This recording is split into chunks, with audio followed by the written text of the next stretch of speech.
Welcome to AP Studios, not sponsored in any way by Nikon. We welcome everyone who's tuning in across the world and those listening to this recording. We welcome you to get active in the chat, but remind you to please keep it fun and respectful. Also remember that here at AP Studios, you do have a voice and we want to hear from you. Shoot us an email or comment in the chat if you would like to jump in the sandbox with our incredible panel. Now, without further ado, join me in welcoming your host, the man of the people, the oracle of Nikon, and the Eminem slayer of the Midwest, Joe Man's Land. That's great, Joe. Thank you very much for that intro. All right, folks. We have a panel already. Of course, Roy Bigsby from Down Under in the middle of the night. Jeffrey Neville. 2 o'clock. Okay, very early morning.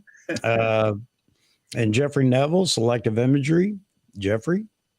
Hello, guys. And we have a new member of the panel today. We have Brad, and Brad is out in the Northwest, out in Seattle territory, right, Brad? Absolutely. Yeah. No sunshine over here. I was just going to say, you're watching it rain again, right? All right, great.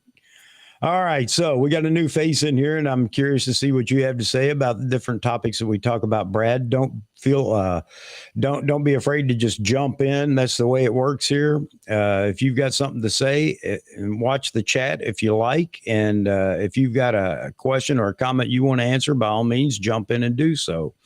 So that's just the way it works here. We're just one big community, and the only thing I do on the panel up here is pontificate, and I try not to do that too much, and just kind of make sure that we keep things moving.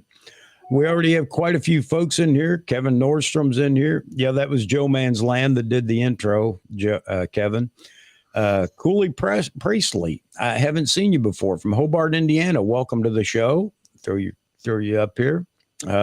Stuart, good to see you. Martin, glad to see you. Martin says, oh, nice. Love Seattle and the Pacific Northwest. So there you go, Brad. You have at least one fan. There you go. And Rakesh, welcoming Cooley to the party. Thank you, Rakesh. Good to see you. Ray, good afternoon. And Long Rider, I have the chat up on YouTube over here so that I can actually see your comments. I just got to remember to continue to look over there. Have no idea why they won't show up on Restream. No idea at all. Alan Barnes, how you doing? This time for this show, on the Wednesday show, we tend to get a lot of folks out of UK, Europe. It's just a more convenient time. There's no convenient time for poor Roy up there. No. Even Saturday is Sunday morning for him. So, all right. Funny, isn't it? If you might see toothpicks keeping his eyes open, but that's I might nod off from time to time. What you got to do. I'll just nod off. And Gregory Franz from Cape Town, just after 6 here in the afternoon. All right. So again, an international audience, which is great because that's fantastic to hear about photography all around the world from all the different people that show up. Gustavo, how you doing? All right. So guys, I put a thumbnail up that just states all these different categories of things that we've talked about over the last, year. And the topic is wide open as always. This is a community. This isn't a learning channel, although there's a lot of learning that can be had over in the chat and from the panel guests. And so I invite you all to pick and choose the topic that you want to start with today. I already had a few comments about AI. AI is big, and there's more talk about AI all of a sudden from the photography community. And whether you like it or not, it's here to stay. I made that comment a couple of weeks ago, got a little grief over it, but the bottom line is AI is not going away. I'm not a pro photographer. I don't shoot for money. So AI doesn't affect me in any way. However, for those of you that are working photographers, I had asked the question before, how are you going to embrace AI into your workflow And I don't have an answer to that. I'm just asking, how are you going to deal with AI? And AI is so prolific already in the photography community. All right. So, Everywhere. yeah, it is. It is. And Elon Musk was just talking about it. I saw a video where Elon Musk was talking about AI, not in the photography community, obviously, but just in life. And he's a bit concerned about how powerful it can become. And that should wake everybody up. And I have no idea. I have no idea how far it's going to go. Are we gonna live a sci-fi movie here in a few years,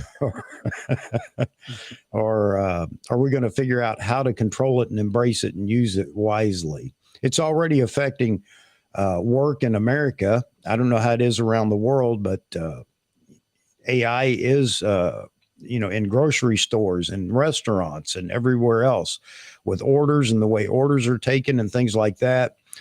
I don't think AI is going to actually cook your food, but that may not be too far away. Who knows? Yeah. Can do. And Cooley Priestley says Luminar Neo. Yeah, there you go. There is, well, Topaz, Luminar, all these different processing, editing tools that we have now. Well, even something as simple as Lightroom that's kind of gone from, you have to actually do all the work, and now you can just hit a button and it's going to mask out whatever you want it to mask out. Yep. Yeah. And Lightroom just came out. I just updated Lightroom yesterday, and their latest version, they now have a denoise function in Lightroom. And I've read a few people's comments about it. And one person said that for certain photographs, he still uses, some of the third-party denoise apps, but he said 80 to 90% of his photos, he can now do whatever he wants to do in Lightroom in terms of noise reduction now. So I'm definitely down the road going to do a comparison between Topaz denoise that I use now and try out the denoise in Lightroom Classic and see. One, I'd be interesting to see if the file sizes after you go through denoise and LC ends up being smaller files than, because you get huge files with the Topaz denoise. The file sizes are huge once you go through that. Yeah, well, we see it in editing now.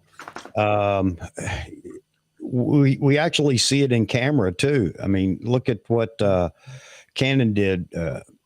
And Sony has done, adding a chip with AI information or AI to assist in AF and everything else. And Nikon must be doing the same thing. They just don't talk about it with all the focus modes and everything else. So how far is AI going to go in the camera market? I mean, I know a lot of people are complaining. And again, we go back to, you can argue and you can complain and you can say, I don't like it. I understand that. I get that.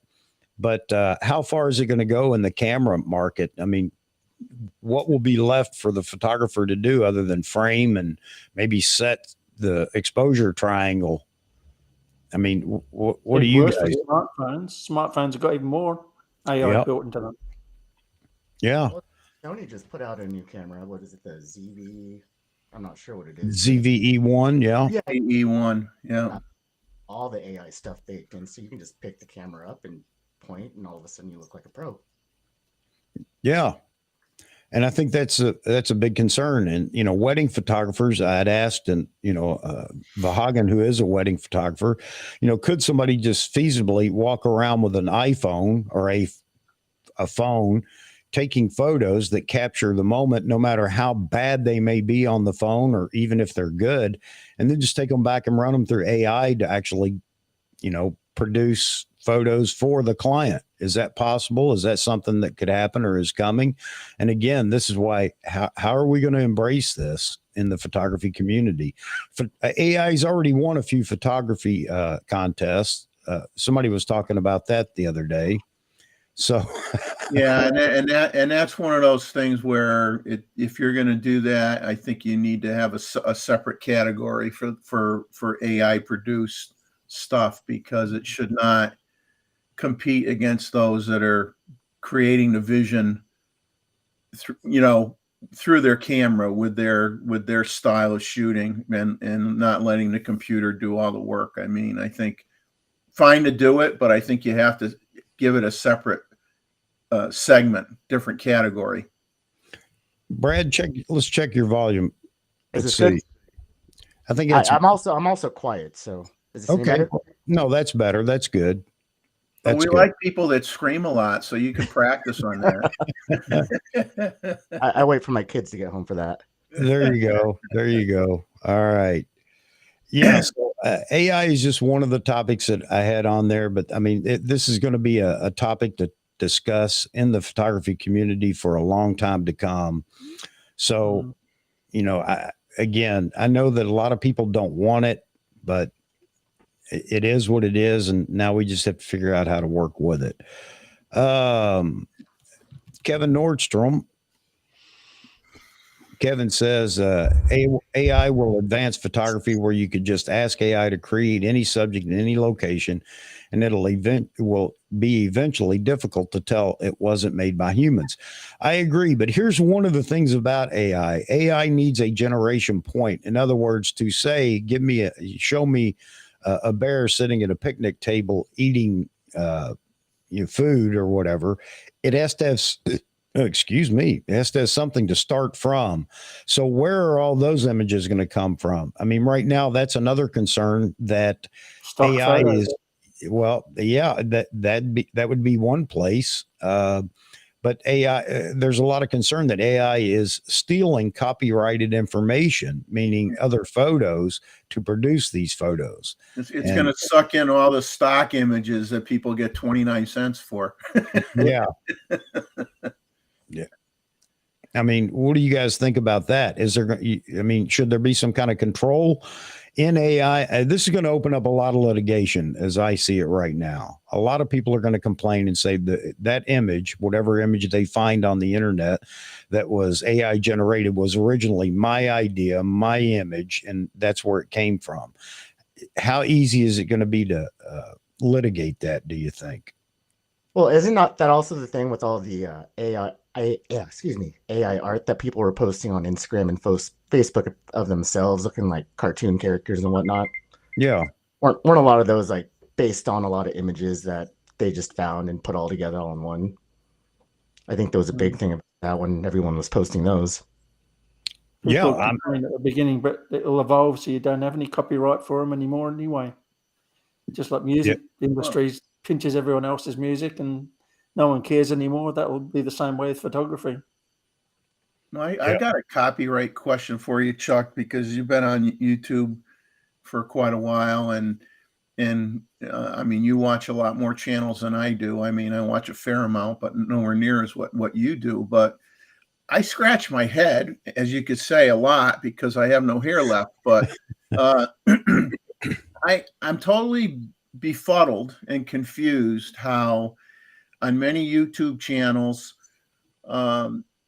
they can like take a thumbnail from somebody else's channel and show it, on their video, or they can take a portion of, let's say, Nikon, something off the Nikon USA website, like maybe some of the video from when they introduced the Z9, because I saw a whole bunch of videos on quote unquote, the Z8 and the Z8X and the Z90, and they were all taking pieces of the teaser trailers from the Z9 and mixing it in with what they were showing on their videos. And how are they allowed to get away with doing that? Limited use. They're allowed a few seconds to discuss what they're talking about. But they're allowed a few seconds of video or audio.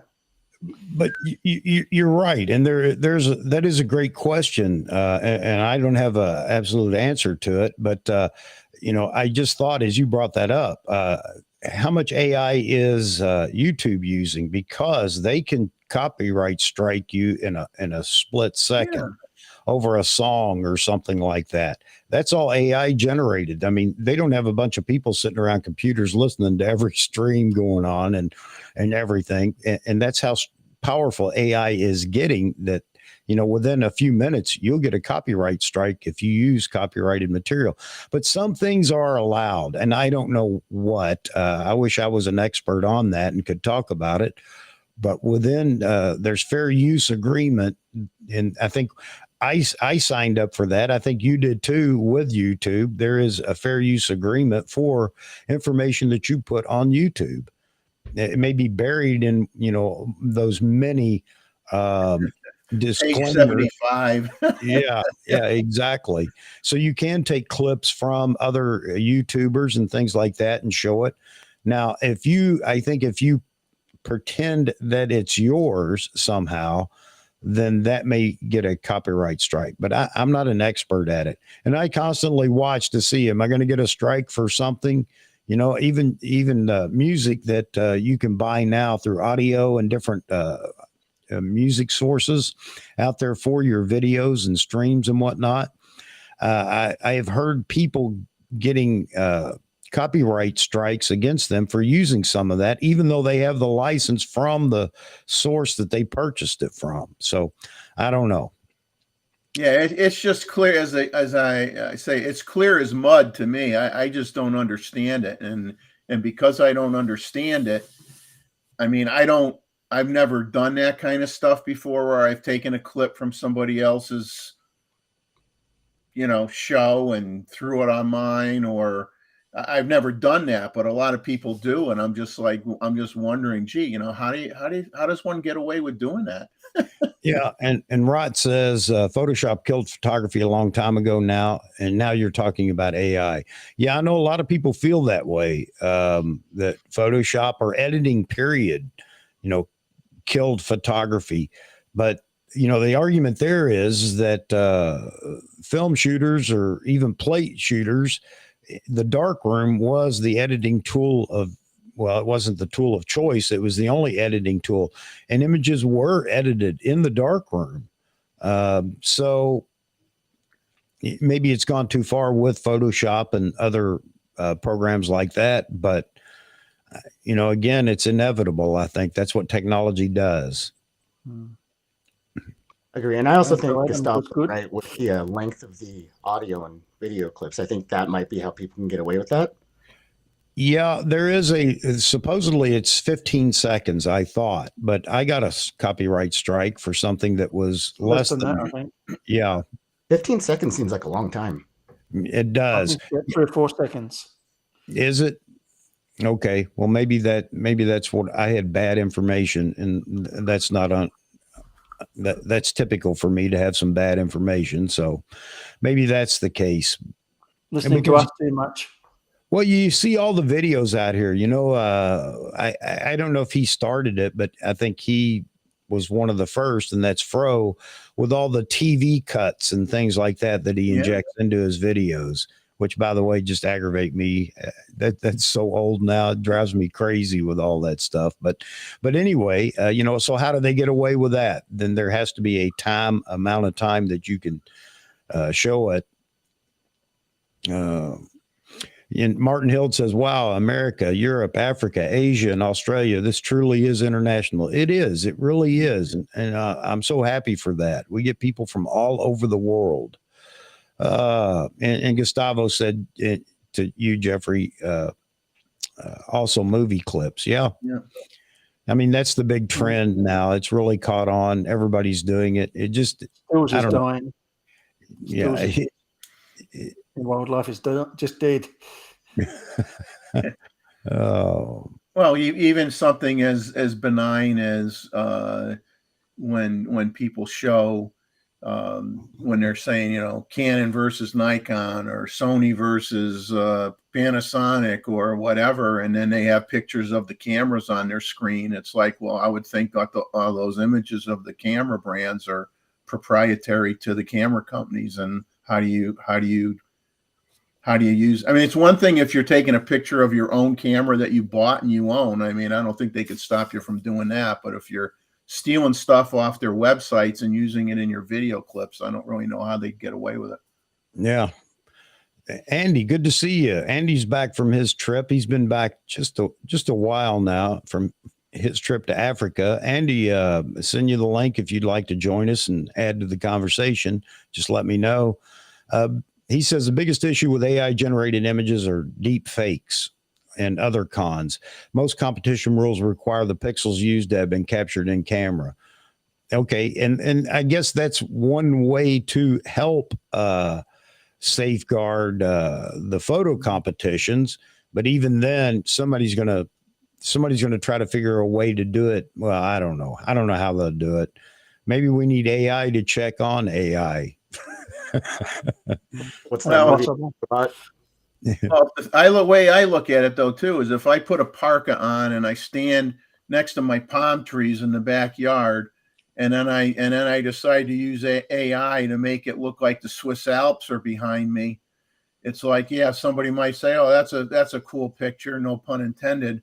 But at the same time, if I'm cutting and pasting locations and stuff to put on a photograph, create a photograph, to me, 99% of the enjoyment is having gone there to that location and seen it for real, not just creating something because I can create it. You're right. 100%. You're right, Brad. Go ahead. Well, I was just going to say, so then what do you guys think about composite shots where it's the same location, but you're still combining two different images? And well, they weren't allowed in the original contests. But back when Photoshop first came out, you weren't allowed to use Photoshop in contest photos. And you wouldn't think any without it now.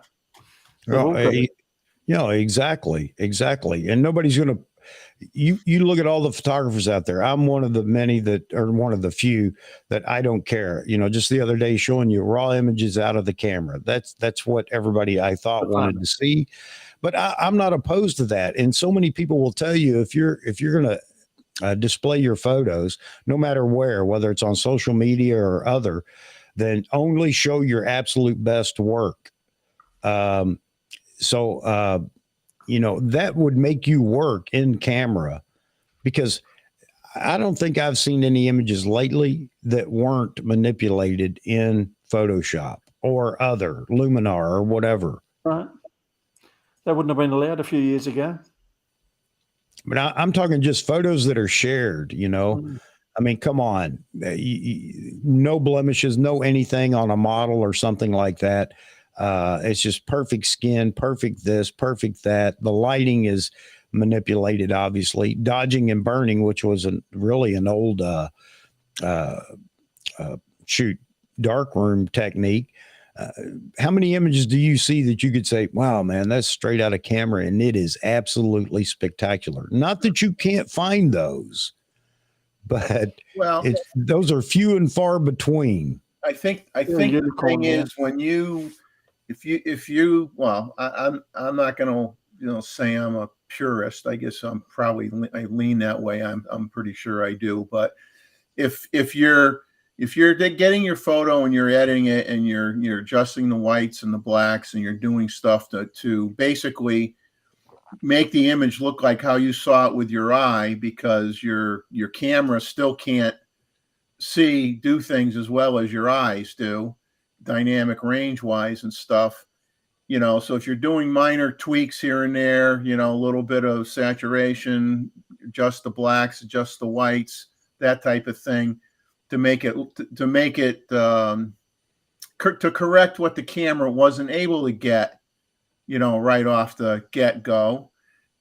I personally don't have heartburn with that, but remember, like probably 15 years ago, how much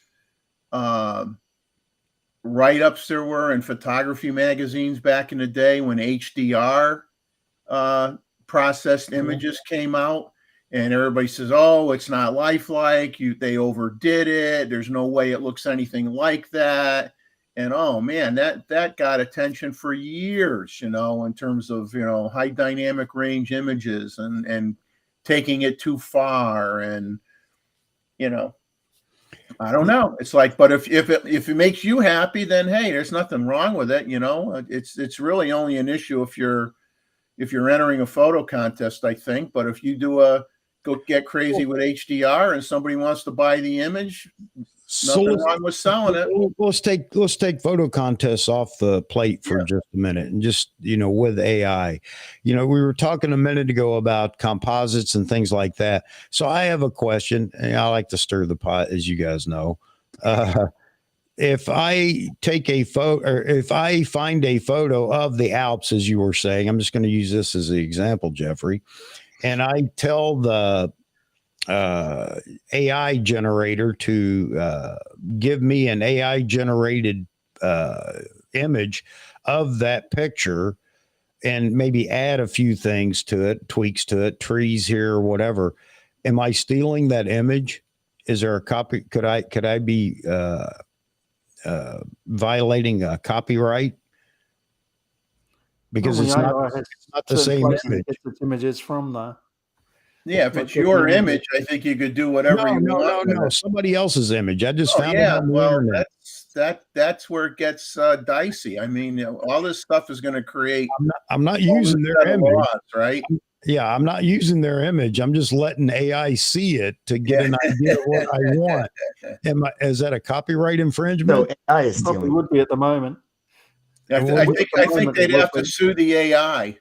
What'd you say, Brad? Oh, I just said so. AI is stealing it at that point. Yeah. Don't sue me. Sue AI. AI did all the work. I didn't do nothing. It's AI's fault. I mean, and AI, as good as it is now, and a lot of people talk about there's still glitches and things like that, and I understand, but I mean, come on, look how fast it came on board, and I mean, it's just going to get better and better and better, no doubt about it. So those are the only people that are making money these days, is programmers that are working on AI. Oh man. It kind of goes back to a comment that I read about bracketing in real estate. Yep. I think it just depends on what you're using it for.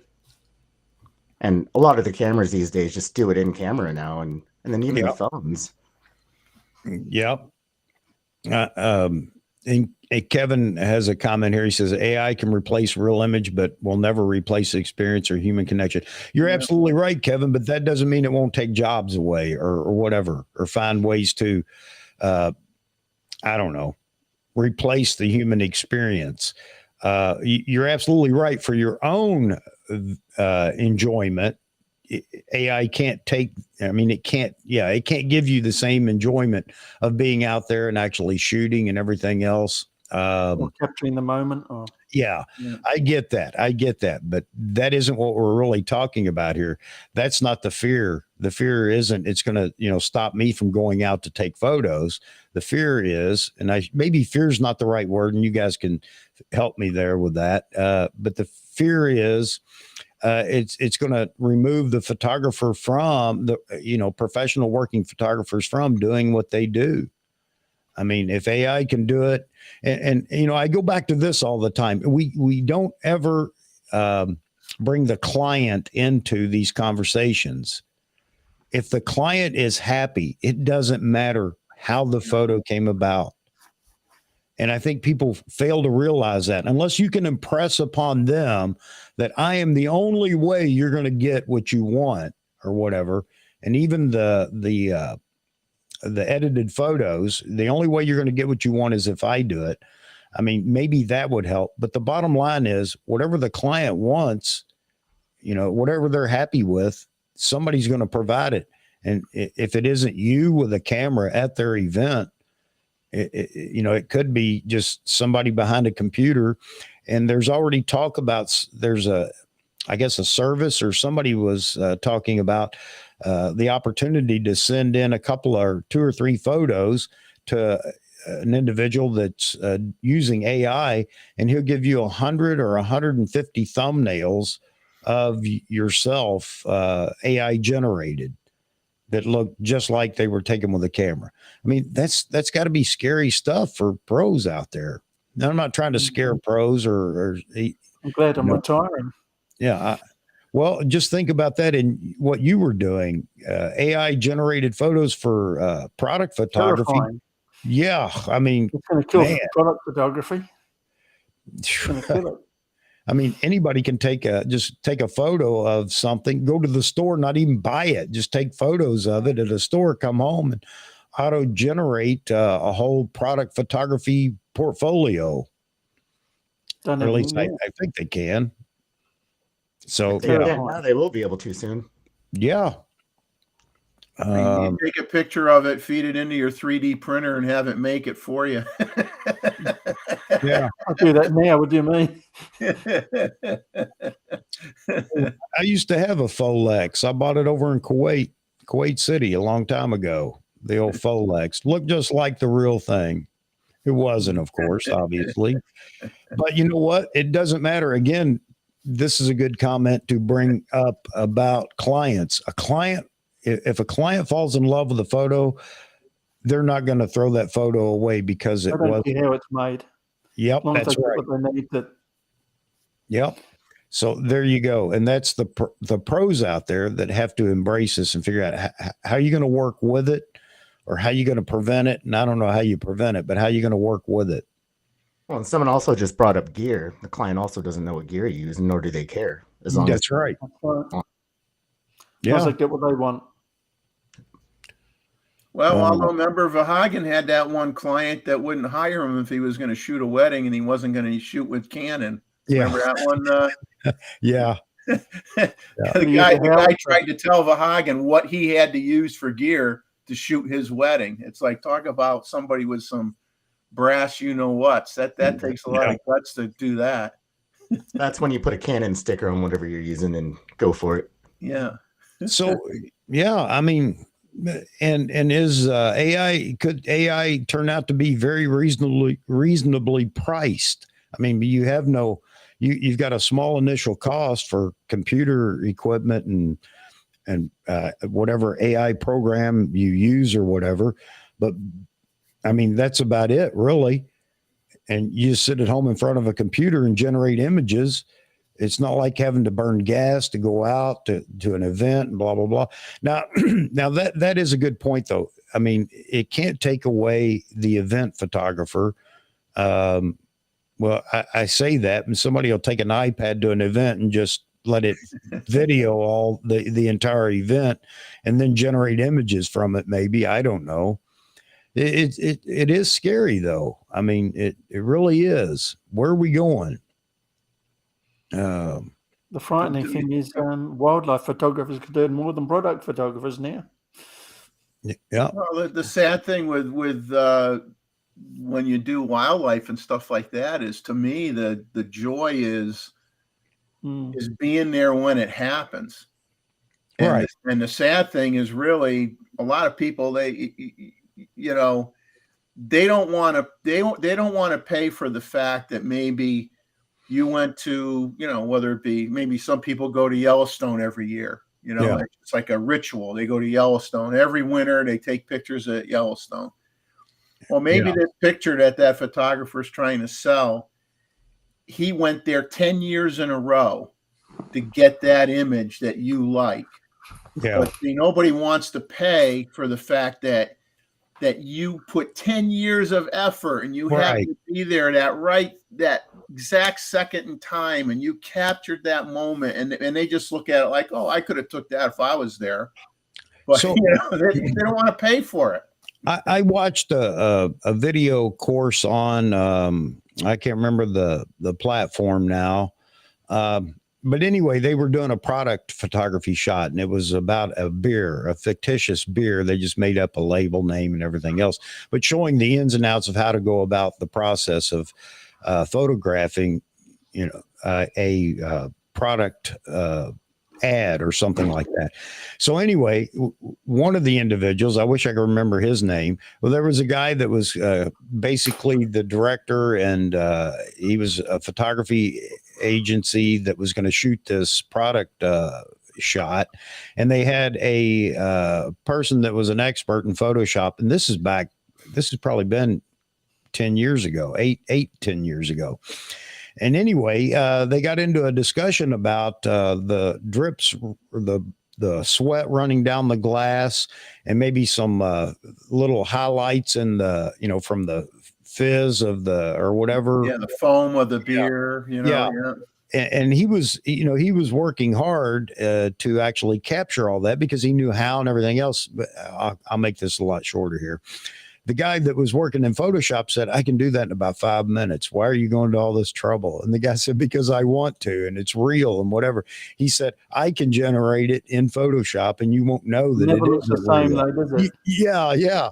And I mean, now that's where we're at with AI, aren't we? With the same issue.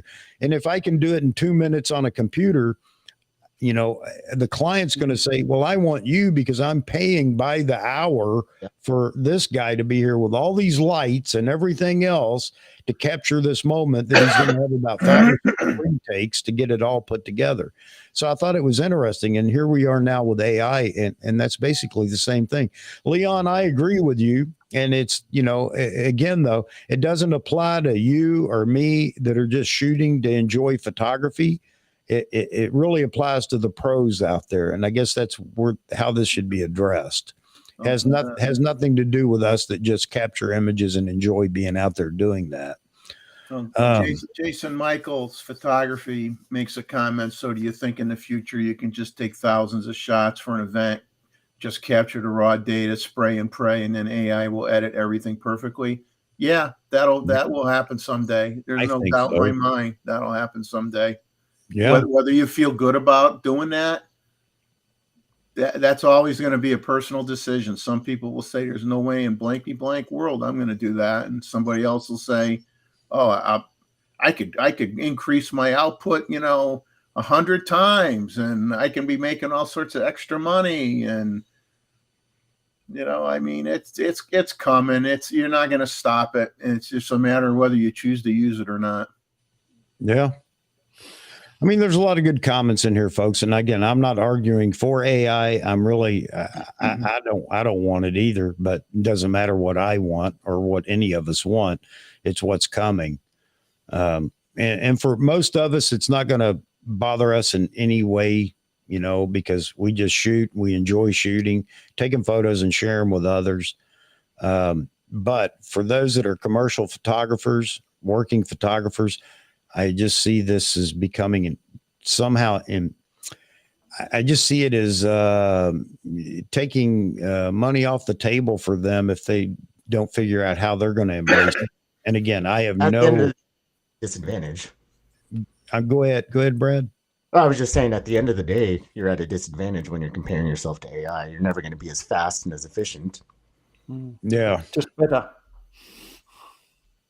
Well, smartphones killed the news industry. You look at most news agencies now. They've fired most of their photographers, and they just wait for the smartphones to roll in.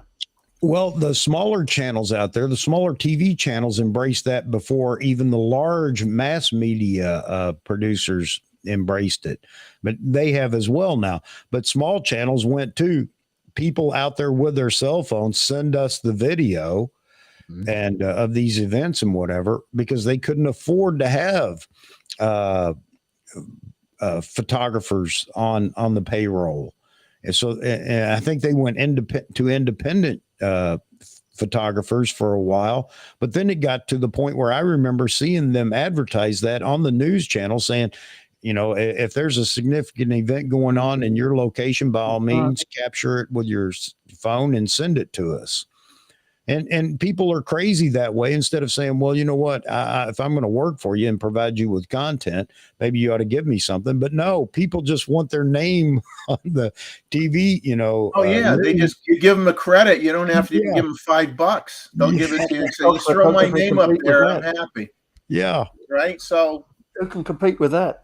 You can't compete with that. That's the problem. And same thing with the stock images. What the people get that stock images is the biggest joke ever done. I mean, people do great work, and a lot of people do great work and have put stuff into stock portfolios, and they get pennies. They get nothing for it, really. Yeah. Hey, thank you, Joe. It is. It's always a great panel up here. If I could just figure out if I could figure out how to AI myself out of it, it would be an even better panel. Can I AI some hair on my head? Can I do that? I tell you what, I'll take the hair from over here and put it on my head. Traveling that. No, man. But, Joe, you want to join us? If you're not busy, just let me know. Yeah, he said send him a link. Oh, okay. Chuck, he said send him a link. I'm always so far behind on all these things. All right, we'll do. Is that the Joe that made the intro? Yes, it is. Yes. And, all right, Joe, link coming to you. Hang on just a second. Very interesting fellow. Yeah, he's a lot of fun. I don't have you on this email. I'll just throw in a comment that I brought up pre-show, was that I watched a YouTube channel, someone named Stallman. He has a podcast, the Stallman podcast. Well, he had Chris and Jordan from DP Review / Petapixels, and they talked a little AI, and apparently some publication laid off a lot of their editorial staff because the AI could go in and basically search for information that's out there in databases and whatnot, and put together an article to put in the magazine, and they don't need to have an editor anymore. So they fired a whole bunch of people. So people are losing jobs already to AI. But the funny thing is, it's stealing information from stuff that was done by humans. Yes, So you just take all the information that's already been collected and put together by human beings, and you just have a supercomputer that could go in and sort and pick through stuff and can write an article, but the original content still came from humans. But it's going to cost people. It's costing people their jobs right now. Yeah. Mossman says I'm stealing everybody's photos because I'm just bringing them in, running them through AI to tweak them my way, and then selling them across the globe. I like that, Chucky. Yeah, I don't even know how to work with AI. I can barely work with a computer.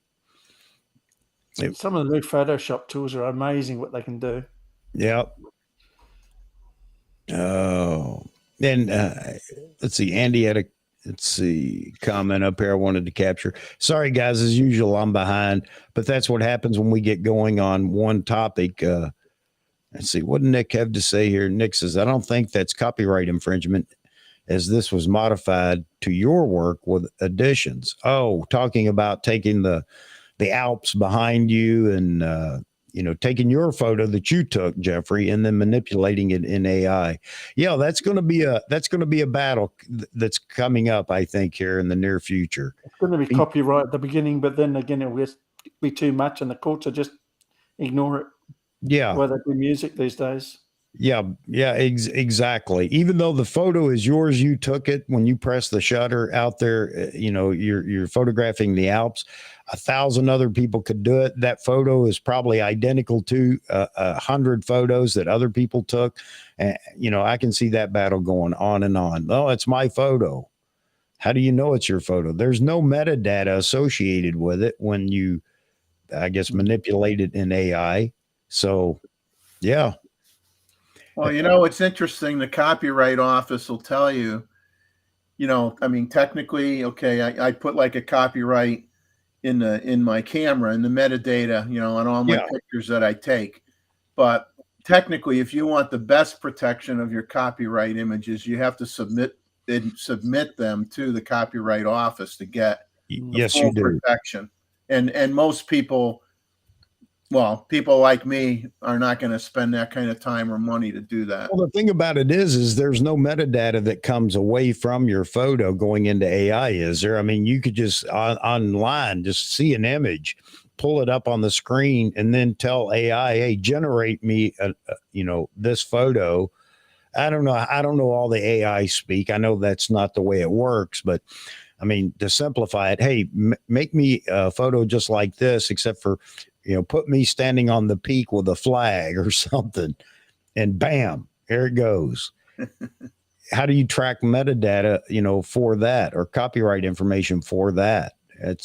It's going to be tough, man. And, again, I'm the devil's advocate here. And it's easy for me. I'd be ranting big time if I were a pro photographer and saw that this could take food out of my mouth by generating something that I had worked so hard to generate. Mr. Pollard checked in. No, Hello, he says Team Chuck. Hello all. Hello Ronald, Ronald. Just so you know, I watched that YouTube link you sent me, and I enjoyed it very well. Although they did not really talk much about Nikon, which was a sad thing, but somewhat understandable. Not many people do. No, well, I tell you that Chris and Jordan were on, and they basically said Nikon's in a state where Nikon is the wait and see company now. Everybody's waiting for the stuff to get trickled down into cheaper bodies, and Nikon's always been a bit like that, even in the old days. and Wait to do what everyone else did first. Yeah, so it's they gotta get their act going. I'll tell you, they really do. Are you talking about the Stallman podcast? Yeah. I mean, of course, a lot of that podcast it did have a very a lot of content with it. Was talking more video than photography, which is another trend. I think videography is being talked about more than photography nowadays. Hey, this is an interesting statement that Mozman makes, and it'll be fun to see how this plays out in a courtroom or in litigation. You can't take someone's work. Beginning. Yeah, you can't take someone's work, use it, and not infringe on their copyright, because that's already been in the industry. So they'll probably do it in photography too.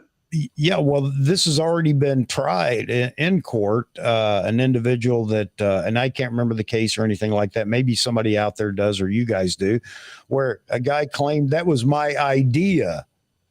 You got it from my photo, and you went. It wasn't that he stole the photo, but this photographer was claiming that he stole my idea when he looked at my photo and went and recreated it himself. I don't remember how it turned out. I mean, that sounds ridiculous. Ideas aren't protected. It's like if you want to protect an idea or something, get a patent. Right. Well, and like, with this, you can't use it, with AI.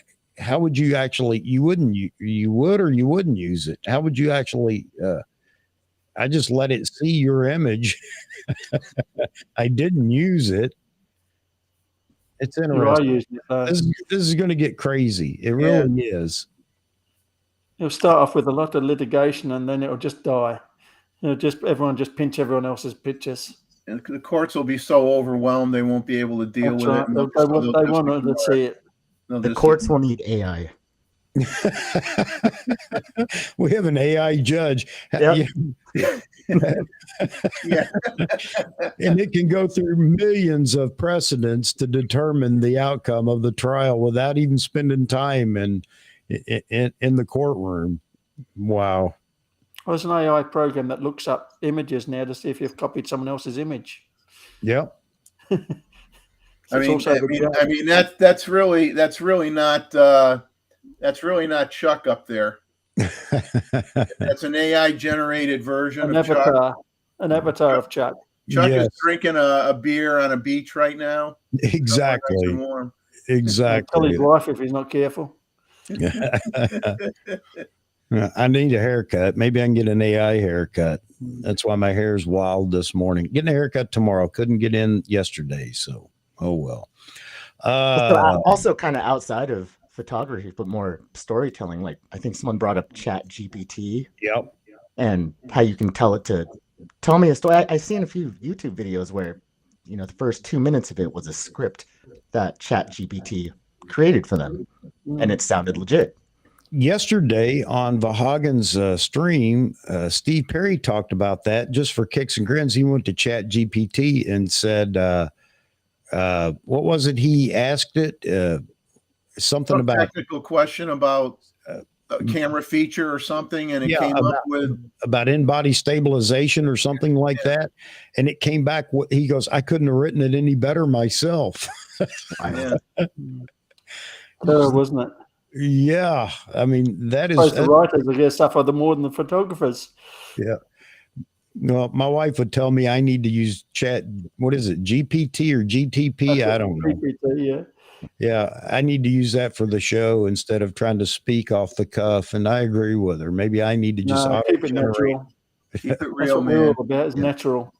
Hey, Terry Breedlove is saying he's heading out the rainforest, some snow on the ground, hoping to see some elk. Saying goodbye to us. Good luck getting some elk. Yeah, Terry, love your photos, man. I follow him on Facebook, and he's constantly posting because he's always out shooting, and love watching his photography out there. He's up in your neck of the woods there, Brad. Where's that at? Vicinity, anyway, Okay. up in the Pacific Northwest. That's Somewhere where it rains. Yeah. So it doesn't rain as much as people think, but the last couple of weeks have been brutal. Yeah. Yeah. And I also just got back from a trip in Vegas, so I came home and it was not like Vegas. They probably need the water. Yeah, I heard. You know.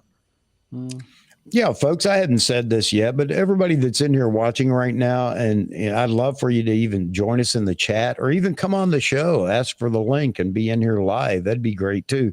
But if you're in here watching and you don't dislike me too much, give me a like on the stream. I'd appreciate it. That's all I ask for is likes. Just because it motivates me, like I said, keeps me happy, keeps me smiling, and I keep doing this. If you want to run me off, then yeah, I understand. Don't give me a like. Still counts though. Yeah. Hey, Chuck, I got a quick question for you. Yes, sir. Were you ever in radio? You just have this radio voice. No, I didn't. I hate my voice too. That's ironic you say that because I absolutely hate my voice. My wife tells me all the time, "Why do you hate your voice?" When I hear myself, I can't stand it. I think that's everybody though.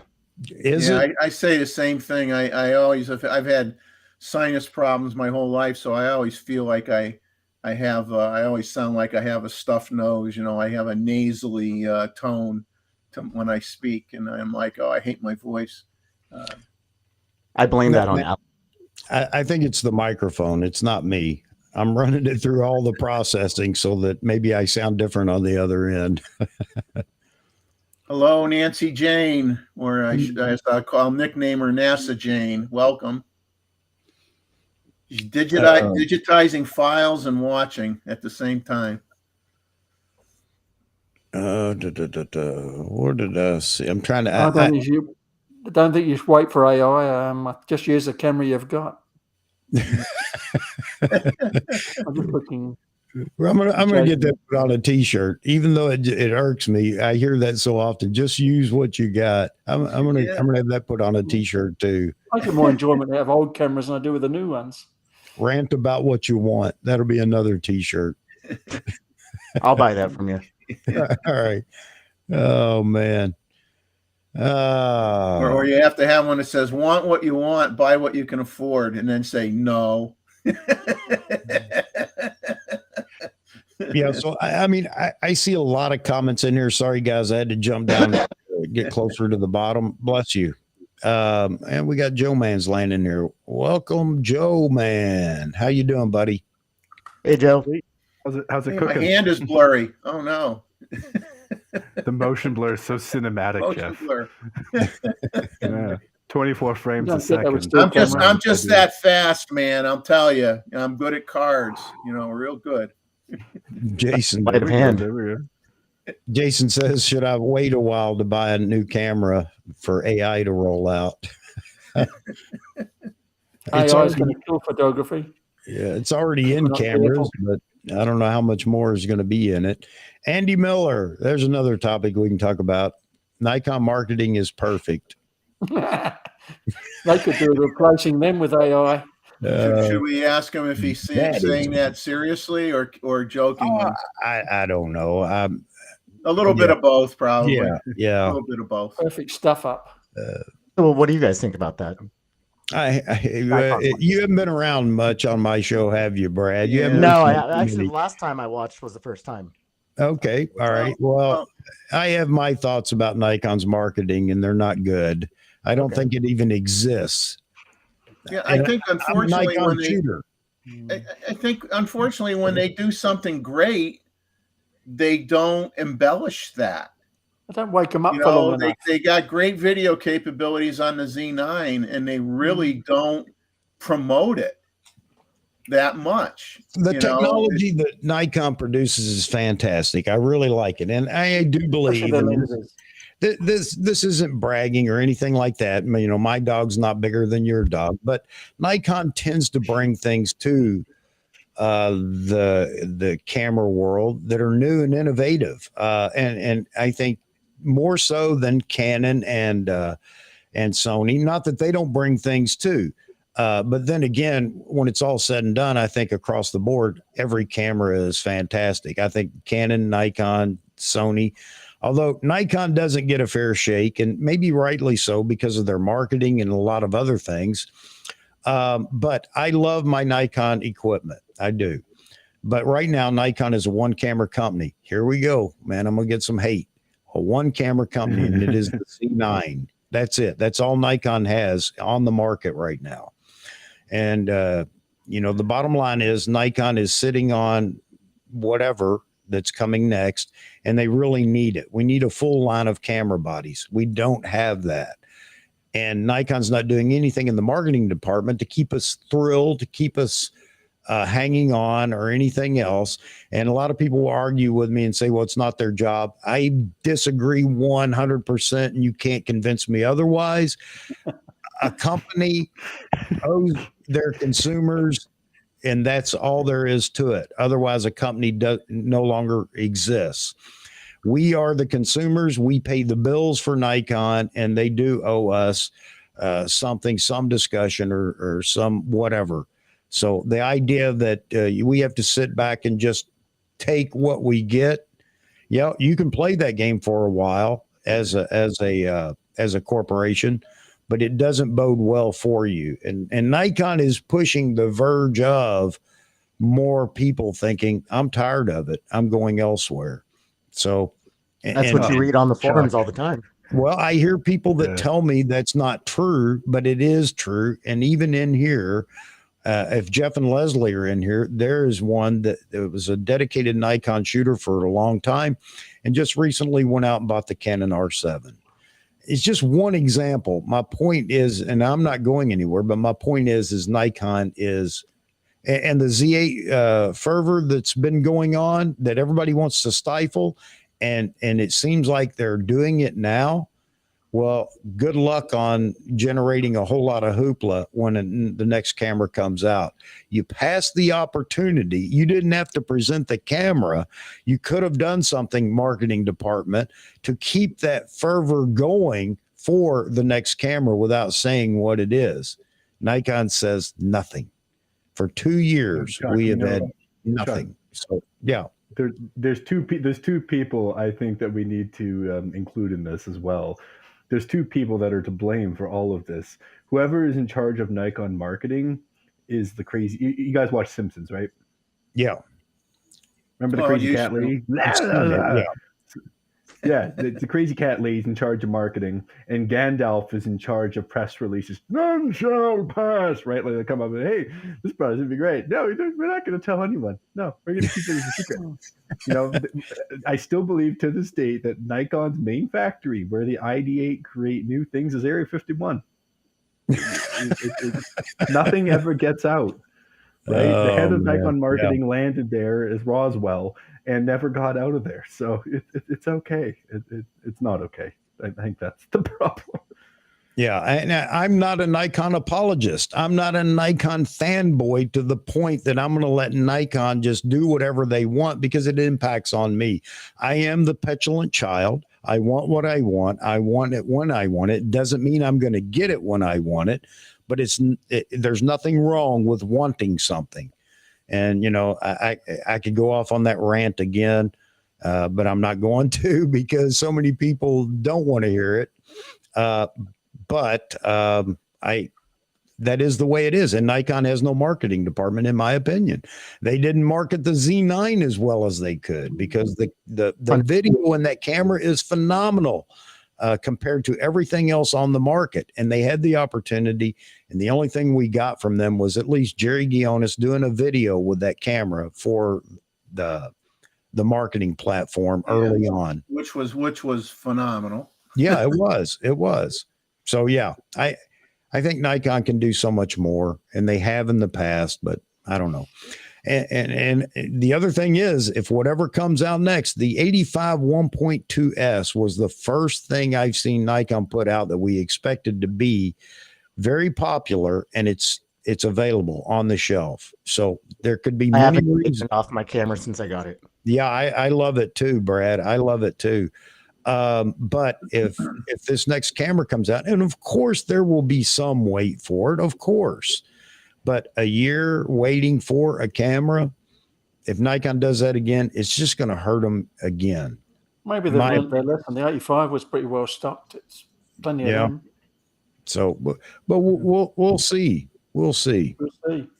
We will see, Chuck. In the wise words of the Beatles, you may say I'm a dreamer. Oh, sorry, Brad. Go ahead. Oh, no worries. I was just wondering, how much do you guys think that's more of the chip shortage than an actual Nikon issue? How come it's not affecting all the other camera manufacturers? You know, and again, is Nikon using the wrong supply source? Well, that's a Nikon issue, isn't it? Yep. You know, if Nikon can't get parts, it's Nikon's problem because everybody else is getting parts.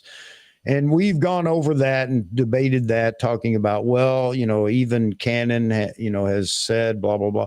Not across the board, they haven't. And it seems now they're doing pretty good at fielding whatever it is that they've announced. And as far as camera bodies, same thing with Sony.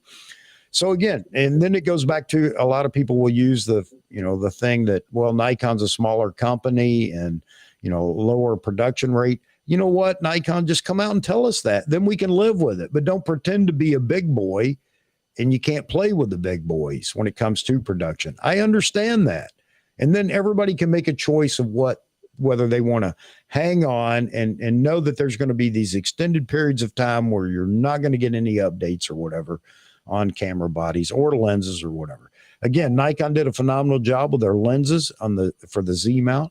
They've been fantastic. Got it. Now give us some camera bodies. I know the old saying is buy lenses, not bodies.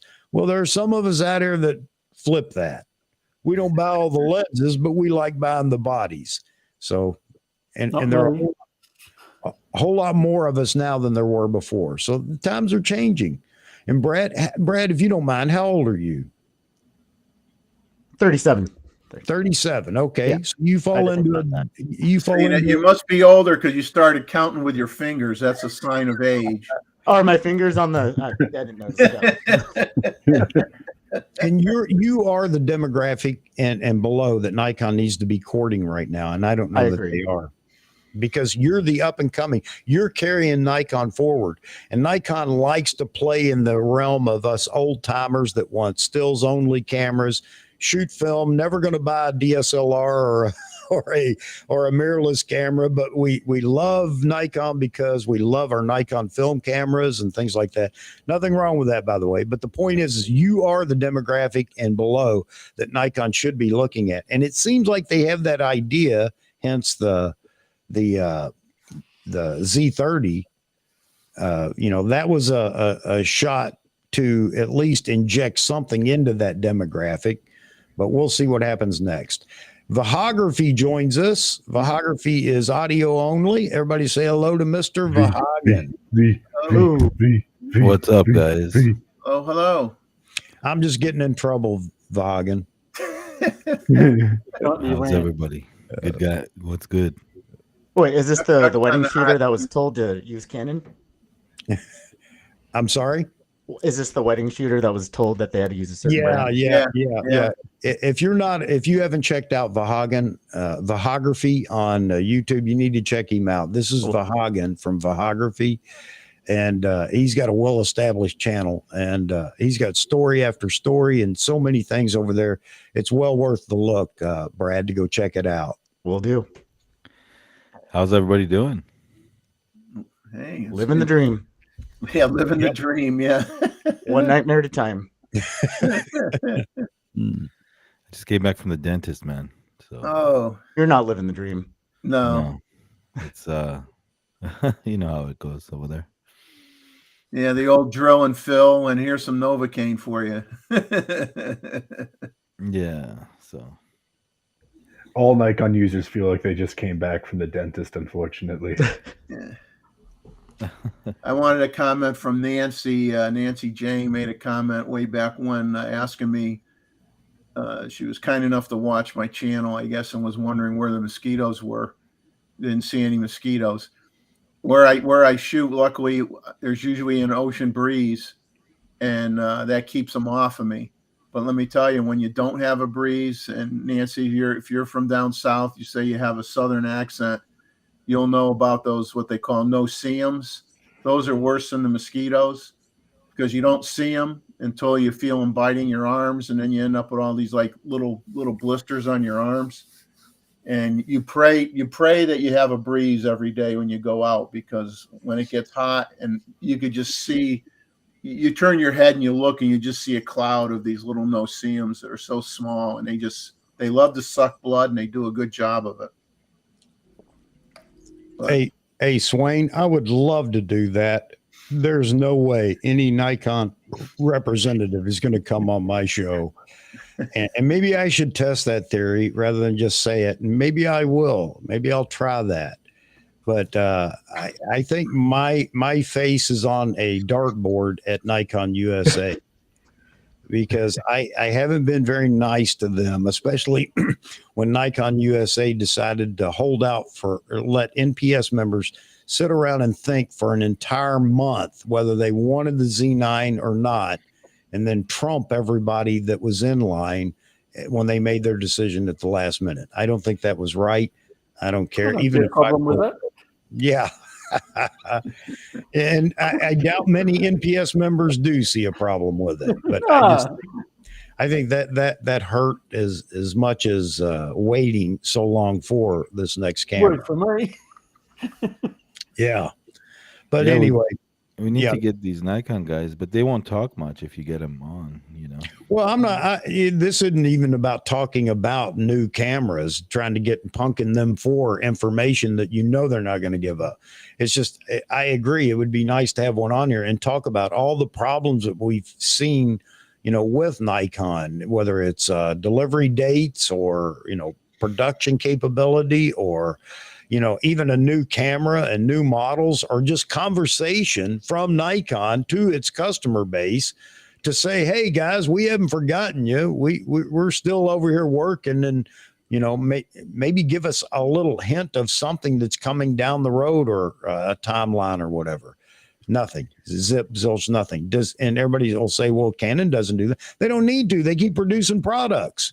You don't have to if you're pushing products out to the consumer, but we haven't seen that. So anyway, Yeah, I know, and I've already ticked off Andy Miller. I saw your comment, Andy, and Craig. I've seen yours too, guys. You got to let me be me, man. That's the way it is. And I'd love to be on here talking about Nikon. Can't miss a beat. Nikon is on it and everything else. If it were honest, I would be saying that. All right. Matt Granger was in LA a few days ago, I think, doing a workshop. But hey, Jeffrey, weren't you supposed to hang out with Mozman? he just flew in yesterday, and he's in North Carolina visiting his dad, and eventually I'll probably go up and see him for a day and shoot up at his old stomping grounds, and then he's probably going to come here and visit me, and we're going to go out and take some pictures too. So I just don't know exactly when we're going to do that, but we will get together before he heads back to the West Coast. Were you making a video? Are you guys gonna make a video together? We might make a video. Yeah, I think he's Nice. gonna put the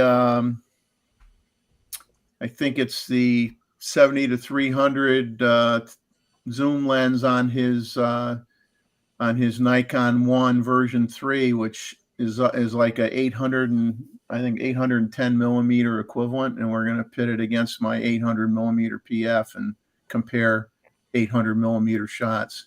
Nice. Nice. I think we're going to try to do something, but I mean, I think it's great that he comes down and spend some time with his dad. Nice, Important. man. Family is important. Hey, Chuck. Yes, sir. Thank you for a smooth show yesterday. Yeah, that was fun. Of course, Steve's a great guy, so it's really easy to be around Steve and chat. Yeah, I had a good time and learned a lot, and Yep. I like the structure there. So I got another one next week, which is I had to change the time for the live stream next Tuesday. Bobby, the great Bobby Tonelli, amazing guy. Oh yeah, I like Bobby. He's fast paced and hard at it, man. So I'm gonna have him on, but it's gonna be 6 p.m. because he's in Singapore. So Right. So yeah, he's coming on. I'm looking forward to it, man. The guy's actor / photographer, so He just reviewed the 85 1.2 not long ago. yeah. So looking forward to that, guys. Yeah, it was great. You had Steve on yesterday. I really enjoyed that immensely. I mean, I'm a big fan of his. I mean, obviously, I am too, and I love the fact that he's very honest and open. He's not going to, play to the audience or whatever. I love that about him. I love that about anybody that's that way. Don't be. Yeah, this is why. Yeah. Well, yeah. Don't say what you think everybody wants to hear. Just say what you have actually experienced. Yeah. And as they say, experiences may vary from person to person, but and that's what everybody should want. If you're looking at YouTube, whatever on YouTube to determine a purchase, and you only listen to people that are, it's great and it's wonderful and it's whatever, it's got this one little thing, but now it's beautiful and it works. I don't know what you're getting from that. If you just want somebody to inspire you to buy a piece of equipment, go find somebody that owns it, because they'll inspire you to buy it. You don't have to watch reviews. That's what I like about Steve, though. He tells you the ins and outs. Hey, here's what I like. Here's what I don't like. Here's what's better. Here's what's not better, or whatever. And the guy is he's so genuine. Like, he's just a really cool dude. We had so many questions last night. It was just hard to keep up. And I was trying to get to everybody's question, and it was just great.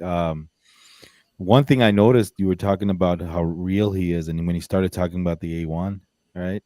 Yeah. I noticed that right off the bat, 30 or 40 viewers just dropped off. That's a shame that people will do that. It really is. That's what makes a community is we're going to have differing opinions and things like that. And how people, Terry, thank you very much for this comment, because I'm going to use this right now to make my point.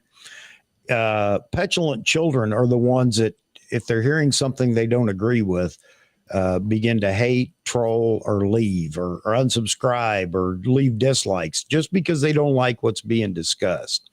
And, that's a shame that people would do that yesterday, Vahagan, because he's just telling you his findings, and this is the way I feel. And I would want to know that if I were, looking to purchase a camera and hadn't decided yet. I'd like to hear somebody that's used both or all three or multiple cameras to tell me what they like or dislike about each one of them. So, for those that, hold it against us, that will actually say what we feel, or, I don't know what to tell you. Every brand has something that's a compromise. There is no perfect. Everybody's got to get over that they think there is a perfect camera. There is no such thing as a perfect camera. It doesn't exist yet. It may never exist ever. But the thing is, you have to spend the time to learn your gear, whatever brand it is, so that you can get the most out of what you have. And you're the creative juice. The camera is not the creative juice. The camera is just a tool. You're the creative juice, and you are what's going to make that memorable image. The camera is just going to capture it. You have to see it. You see it with your eye. And then you're trying to capture it with the camera. Yeah. But the thing about it is we can't help it. This is who we are. We for whatever reason, like a blue car instead of a red car, or a Ford instead of a Chevy, or a Nikon instead of a Sony, or a Sony instead of a Canon, or whatever. That's just how we're built. That's the way we are. You know, if it was so quantifiable, there wouldn't be any other brands other than one. It would check all the blocks and everybody would just go to that brand and be done with it. But there are different brands and we can disagree about different things. But the bottom line is we don't have to fall in love with it so much so that we will lie for it, or we will, you know, allow it to tell us what we're going to do or what we can have and what we can't have. As a consumer, we have the right, again, to tell Nikon, Canon, Sony, Olympus or OM or Fuji or whatever, what we want. And I'm sorry if people don't want to hear that. And your comment I had up there for so long, Craig, and let me put it back up here. One more observation. So many pros that shoot one-off events across all brands don't use tracking focus. They stick to a single point, small, wide, etc., even R5 pros. And I agree with you, but we're talking marketing and you can't get away from marketing. That's where we started with this conversation. And marketing is all the crap that's written on the side of the box that you get, the camera box. Here are all the things that this camera can do. And people are just, you may be one that can just exclude all of that and buy based on your feelings about one or two items or things like that. But there are people that will go out and buy to brag about their camera. I'm sorry. That's just, again, human nature. And the more bells and whistles it has, and makers know this, that's why they put all these things in these cameras, that is part of what sells their brand. I'm sorry. That's the way it is. You can argue with me, but that is the truth. And that's, I love arguing with you, Chuck. And that's why they do it. And if your camera brand doesn't have some of those bells and whistles, well, guess what? It gets excluded in the discussion. And that's just, again, the way it is. And for those that think Nikon, it gets a fair shake out there in the photography world, it doesn't.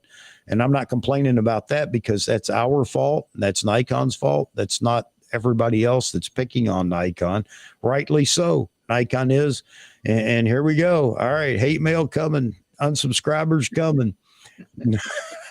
Nikon is behind the power curve, not on technology, but on distributing it to the rest of the consumer base.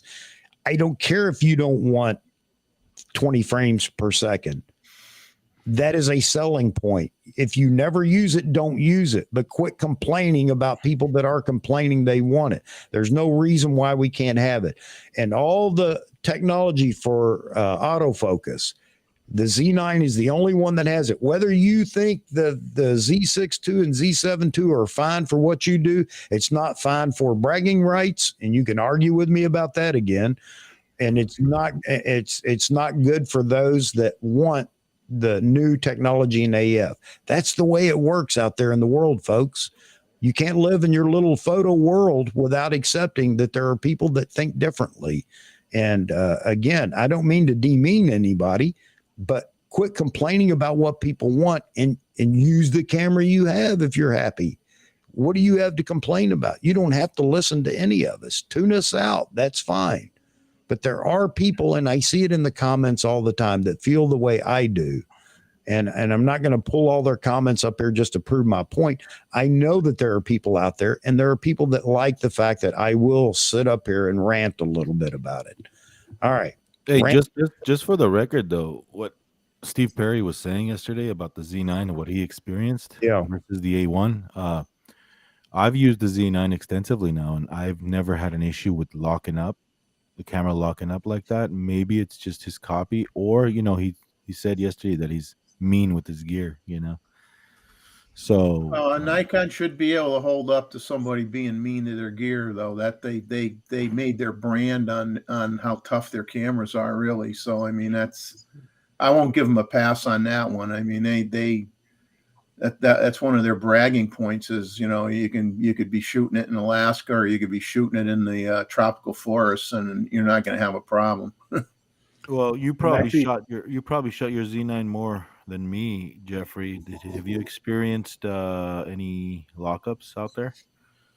I think I had only one time early on before they came out with all the firmware upgrades where I had to take the battery out once. It was just a one-off thing. And since they came out with when they came out with the first major firmware upgrade, I really haven't had really anything significant at all. Since then, I've been very happy. I mean, I do agree that I do get a bit frustrated with the tracking birds in flight, and depending on the size of the birds, and I understand that's part of the problem. But if you have a smaller bird and you're tracking it in flight, and at first maybe it's in the blue sky, and you start tracking it there, and then it dips lower, and then all of a sudden there's a tree line that's 100 feet behind it or whatever, it'll lose the bird. But it all depends on the size of the bird. But all the cameras do that to a certain extent, and I haven't shot those other brands, so I can't draw opinion and say, oh, the A1 doesn't drop focus on the bird as often as the Nikon. I don't know. I've never shot an A1, so I can't really say. Remember what he said, right? It's a mirrorless thing. It's not really, all mirrorless cameras do that with the background. Yeah. But the D5, D4, D6, DSLRs, they don't do have that problem. Yeah, well, before, you got to remember the DSLRs, if they had phase detect, the sensor wasn't part of the focusing system wasn't embedded into the sensor like it is with the mirrorless cameras. You had a separate sensor behind the mirror that the light came in, and part of it got directed to the focusing mechanism.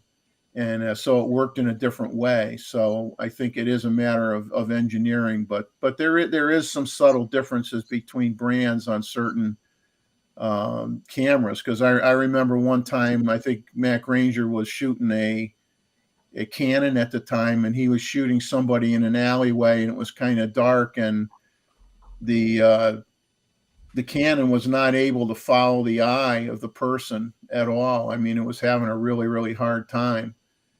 So every camera has its, where it just kind of loses its mind for a second, loses its way or what have you. I mean, they all have some glitch or some weird thing that happens with them.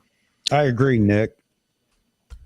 Hey, so have you noticed a difference with tracking with the new, was it 3.1 or 3.01 with the small birds?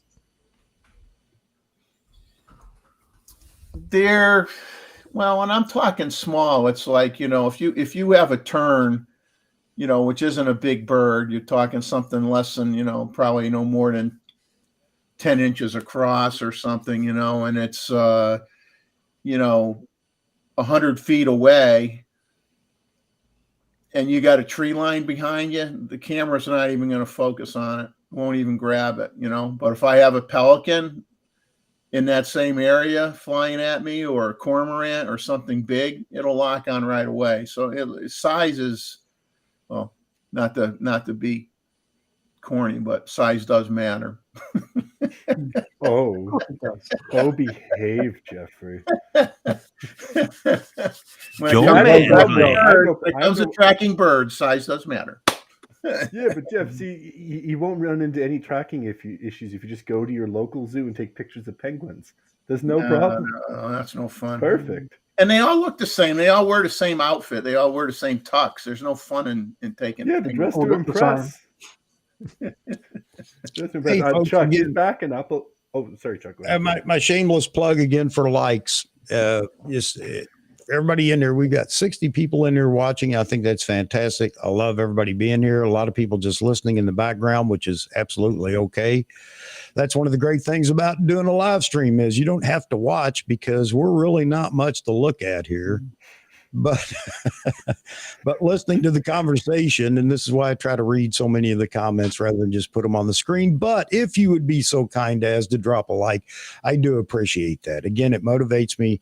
It lets me know that, well, maybe we're doing something right here. Maybe it's not right for everybody, but for the most part, everybody enjoys it. So thank you. Yes, Joe. Yeah, I was just gonna say if we could just back it up a little bit, Chuck, to what you're talking about with marketing. I think another thing as well, because I mean, what you were saying about like some people just photo only camera, no other bells and whistles, and it's a very niche demographic. I think the marketing department at Nikon also has responsibility to market the camera in different ways, right? Show the different use cases for different target audiences, because like you said, you don't need to use every single feature, right? Like I don't use Right. the multiple frames per second typically when I'm shooting, because I'm just shooting quick stills while I'm walking, and video is kind of my main focus, right? So for Right.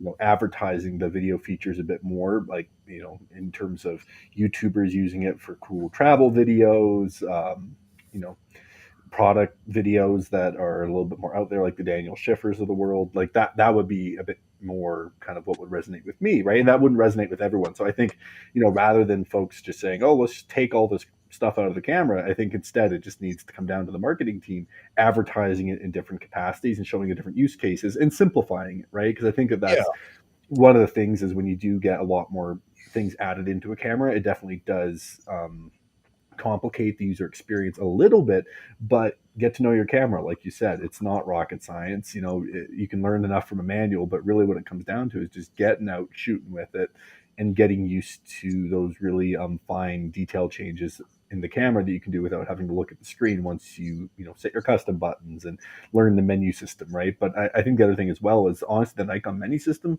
hasn't really changed that much. Like it's very intuitive, it's quite simple, and if you learned how to shoot on the D7100, you can figure out a Z6 or a Z6 II relatively quickly, which is great. So I think that it's just it's more the marketing team just to have influencers use the camera in different ways and promote it in those different lights so it resonates with different audiences. No, you're absolutely right. And the other thing is that we can do a better job. We as Nikon shooters have actually, because Nikon doesn't run YouTube, Canon doesn't run YouTube, and all the videos that are on YouTube, you go and search for Nikon, you search for Canon, you search for Sony. Canon and Sony are definitely a lot more information out there from independent people like us. And I think that's something that we need to do is produce more content. If you don't want to, I understand that as well. But you know what? There's so many Canon video shooters out there that are posting their content, and that is big in marketing. Could Nikon help out with that? I don't know. I don't know that they need to start obviously not start a YouTube channel or anything like that. But my point is that we as the consumer can help out by posting what we're doing, posting our work, and showing what we're doing. I don't think there are as many people out there doing that as there are Canon shooters and Sony shooters and Fuji shooters and OM, OM being a smaller company, and there's nothing wrong with the OM brand right now. But my point is that we could help it out too. And that's another. The OM brand die and get resurrected like Leica did. Yeah. And I'm actually surprised that the Z9 doesn't get talked about as much as all the other brands, especially when it comes to video features, because it is so rich with specs and features that a lot of videographers would want. Because of the price. Brad, my opinion is that's the reason for the Z8 or whatever it's going to be is a smaller body. How many people wanted a Z9 but weren't going to buy it because of the price and the size? You give us 90% of the Z9 in a smaller body. I'm not talking a tiny body, although that's an argument, but in the Nikon camp about the size of the body. But you give it to us in a different form, and that camera is going to be exciting, and there are going to be a lot of people that are going to buy that camera. I'm not talking about people coming to Nikon. That's going to take some time.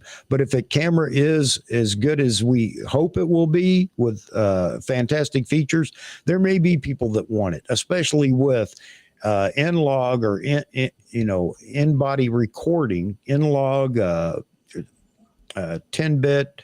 Well, you know what I'm talking about. It goes at 12-bit now, I think. Yeah. 12-bit AK RAW. Yeah. So I think that Nikon will knock it out of the park. And that was Craig's talking about I think they're taking their time to get the Z8 right. I actually prefer that versus rushing a body just to get one out. And I will agree with that and disagree with that, Craig. I agree that if Nikon started this process a year ago, you're right. But when do you feel they started the next generation camera R&D? And I also feel like a lot of people already jumped ship. And regardless of how good the Z8 is going to be, it's going to take a lot for people to come back. It will. There will be people that may want to come back as Nikon does fills out their camera lineup. With the updated versions of the Z6 series, the Z7 series, and if there's no Z8, then that's all we get. But as they fill that line out, I think there will be people that will look and think, well, I want to go back. If for nothing else, maybe even the glass that Nikon has designed here recently. But all that remains to be seen. Right now, we're in the dark and we don't know anything. And there are people that are leaving. And I don't care. You can say, no, it isn't happening. It is happening. And that's just the way it is. There isn't anything we can do about it right now because we have nothing to entice them. If they jump ship, then throw them a life preserver. You know what I mean? Get them back on the boat. That's as simple as an announcement. But there are people out here in the Nikon camp that refuse to acknowledge that even, Brad. They don't want Nikon doesn't have to do anything. I think you're a prisoner of Nikon if you feel that way. I really do. Drinking too much of the Kool-Aid. Yes. Nikon definitely should be communicating with its consumers. Isn't that what a fanboy is? Isn't that the term? Yes. And I did a whole video stream on that of fanboy versus a Nikon shooter or Nikon lover. Hey, why do they call it fanboy? Isn't there's women that are into photography too. Oh, what do we call them? And people. Don't start that. Then we have to go to fan they. So let's not go down that path. All right. No, I'm just kidding. But hey, I want to comment on something that I read in the chat. A lot of people talking about polar bear tracking and animal tracking, this and that. Eventually, people got to start using some skill out there, and some effort. And nothing is easy.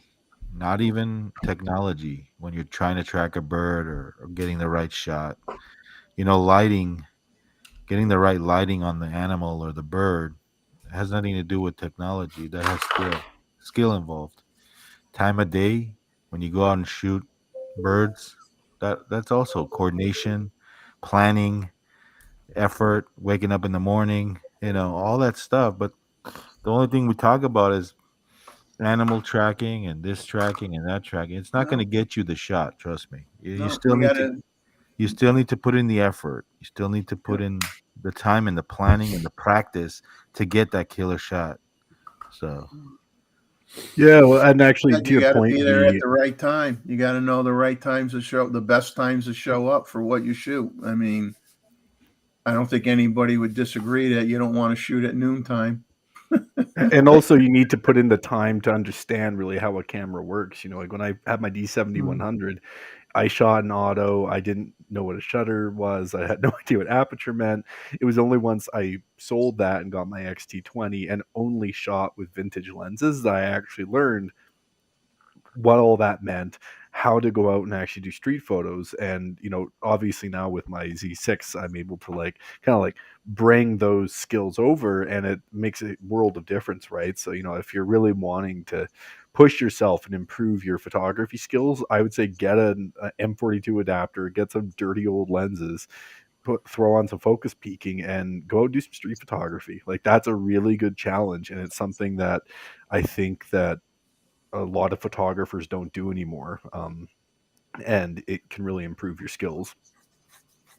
I think especially if you start out photography with one of these newer bodies and not necessarily knowing how to use some of the features, because some of these cameras just do everything for you. And so I think that part's missing. Well, if you start off with, if you've never had a camera before, and this is just my opinion, and people are going to write to me. If you've never had a camera before, you don't go out and buy an R5 or a Z9 or an A1. unless you really, really want to struggle a lot, because there are a lot of the menus are immense. There's a lot of things you have to go through. You got to spend your time to understand what it means to turn this particular function on or off, or when you use it, when you don't. And granted, for any of these cameras, once you've gone through all that, there are probably only 10% of those settings that you're ever going to change on a somewhat regular basis. 90% of the stuff, once you set it right, it's like the guy on TV, set it and forget it. But there is, a certain percentage of functions that you're gonna either want to program on a button or whatever, because you're going to need to change it more often than not. But to me, I feel it took me, who's been shooting a long time and had D850s, going from a D850 to a Z9 was not like that. Z9 was a totally different creature. But really, like the technology of the camera, really, it comes into play about maybe 5% of the time of the big picture of things. You're there, you got to plan it out, go out, shoot. The elements get in the way. It's cold, it's hot. Where you're shooting, your stance, are you shooting from the ground up, getting the right background, all that stuff. That the camera tech is not going to help you get the right shot. It's No, it isn't, and that, I guess that's been my argument all along is it doesn't matter. It's marketing, back to marketing 101. It's whose dog's the biggest. And if you guys are happy, I see you guys as the audience here, everybody in the audience, you guys are happy. You're not shooting for, you don't want to run around bragging my dog's bigger. Unfortunately, there are a lot of people that buy for that reason. And there's a lot of influence out there for people to buy the brand that they're shooting to fit in or whatever. And that's been the big Sony following, not so much now, but it was early on. And everybody brings up that Sony was a consumer electronics company that had a big name, and everybody just felt comfortable with it, especially the younger side of the audience in photography and videography and video itself, because Sony definitely courted the video folks for a hybrid camera. And I like how people, especially us old folks, will sit around and go, well, if you really want to do video, buy a Cine. They have no clue. They have no clue what they're talking about. The hybrid camera is a major deal. Guess why Nikon's here in mirrorless right now? Guess why Canon is in mirrorless? Because Sony brought it to the forefront, and they brought the video along with it. And Canon had a Cine background and embraced that in their hybrid camera technology with the mirrorless cameras. And Nikon has recently as well. But we got to get out of this mindset that because I'm 60 years old, Nikon's always been this way. Nikon only has to cater to me. No, not at all. Nikon has to cater to, again, going back to Brad's demographic and below, because Nikon has to survive into the future. I'm not saying Nikon's going to fail, but they could, not that they will, but they could if they continue to cater to all us old farts that want nothing but a stills camera. So all these features that we're talking about, you may never use. I get that. And you have to learn how to use your camera, but we're not changing the mindset of everybody around the world. You know what? As Henry Ford said, you don't need anything but a Model T, and the Model T is what you'll get. And it's a good thing his son came along and convinced him otherwise. We don't want Nikon to go down that path. Not that they will, but we don't want Nikon to dictate to us how often or whatever they're going to produce, because a profit isn't, Nikon can make a profit doing exactly what they're doing right now. So everybody that brings up the financials, well, why is Nikon in the black right now? Well, they're making a profit, and they can continue to do that by just ticking everybody off or just lollygagging along. They can continue to do that. With less production is less cost. So anyway, marketing isn't just ads on TV, ads on YouTube, ads on the internet, ads on the radio, or anything like that. Marketing is also, again, talking to the consumer, communicating with the consumer. And that's the part that nobody understands. And everybody, and again, I don't understand you people that don't care if you never hear from Nikon. I'm good. You know, that's great. Again, stick with what you got, whether you ever get anything again or not, that you're happy with that. And I wish I felt that way, but you know what? There are more people than you believe out here, even in the audience, that are just like me. We want, and we're going to talk about it. So, all right. Sorry. Rambling. Rant. No, that was a good one, Chuck. I could feel it in my bones, the passion. But no, that was like a tier 1 rant, right, Joe? That was like tier 1, like top level rage. Yeah. But to your point, Chuck, talking about hybrid shooters, I think that's something that, you know, really, like, with the, you know, 40 and under demographic, I think is really, really crucial moving forwards, right? I mean, yes, cinema only cameras are great, but, you know, I think, you know, at least in my community of friends and like people I know that shoot, there's maybe one guy that's got a full cinema camera, and it's not even a full cinema camera, right? It's a Blackmagic Cinema 4K, but, you know, that's not a photo camera at all. And for the most part, you know, everyone I know that's a content creator has one camera. Yeah. Right. Or if they have a second camera, it's either a drone or an action camera, right? It's something totally different. So, you know, I think the hybrid capacity that Nikon has, you know, with the Z9 and filtering that down into something a bit smaller is going to really hit with a lot of people, which is exciting, right? And I think that rather than, you know, being afraid of all these new features and saying, let's just get rid of it so it's just literally an SLR, let's embrace that and say, hey, like, this is exciting, this is great. And you know what, you don't have to worry about the video features. That's why there's a toggle switch to go between photo and video. You never want to do video, just leave it in photo mode, right? But folks that keep on saying that they want to get things taken away from the camera, I mean, it's just going to harm the brand, and it's going to really alienate a lot of folks. But, you know, if we had like a Z6 III, like I've said way too many times, that had like a 30 megapixel sensor stacked, you know, 6K 30, 4K 120, all of it N-Log, like, there's so many people I know that would come over. And, like, you know, one thing that we don't really talk about is, at least in the video world, video file codecs, what works well with your computer. And I have had so many issues with Canon footage in the past, even with the R6 Mark II. I did that video a while ago about, you know, some of the specs on it and testing it out, and it slowed my computer down a ton. And it's not like my computer's mega powerful, but, you know, I've got an M1 chip, I'm using Final Cut, and that C-Log footage just, it really didn't speak well to my computer. And, you know, I've edited, you know, 8K footage from 6K footage from Blackmagic, and even that, the codec was better. Sony codec, great, really works well.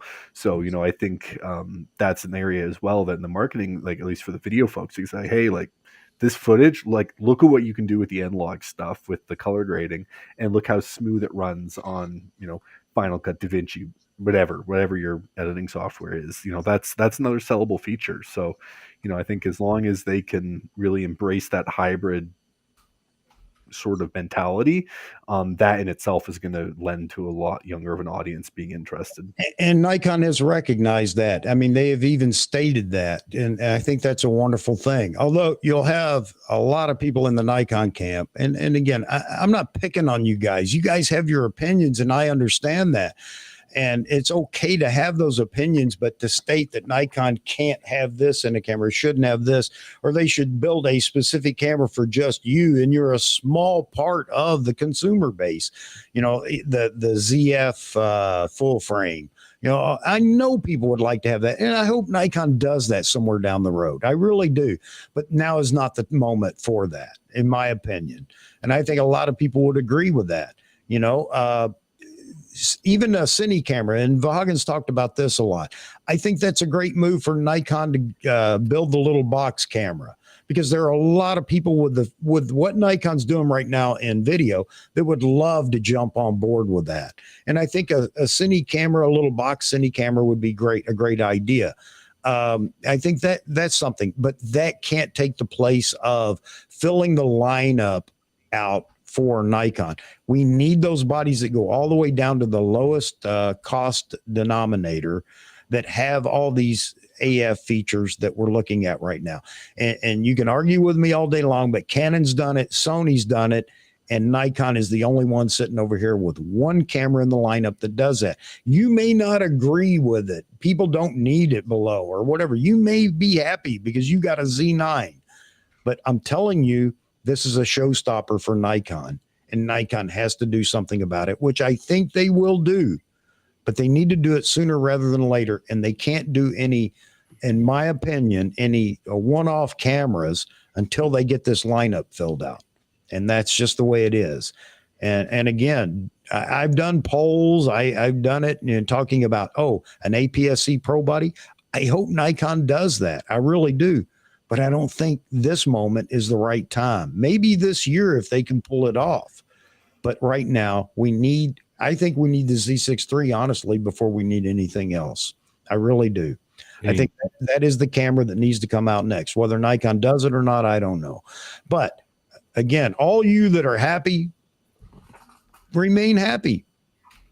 But don't rain on our parade out here for those of us that want Nikon to fill out this lineup of cameras and give us what we want.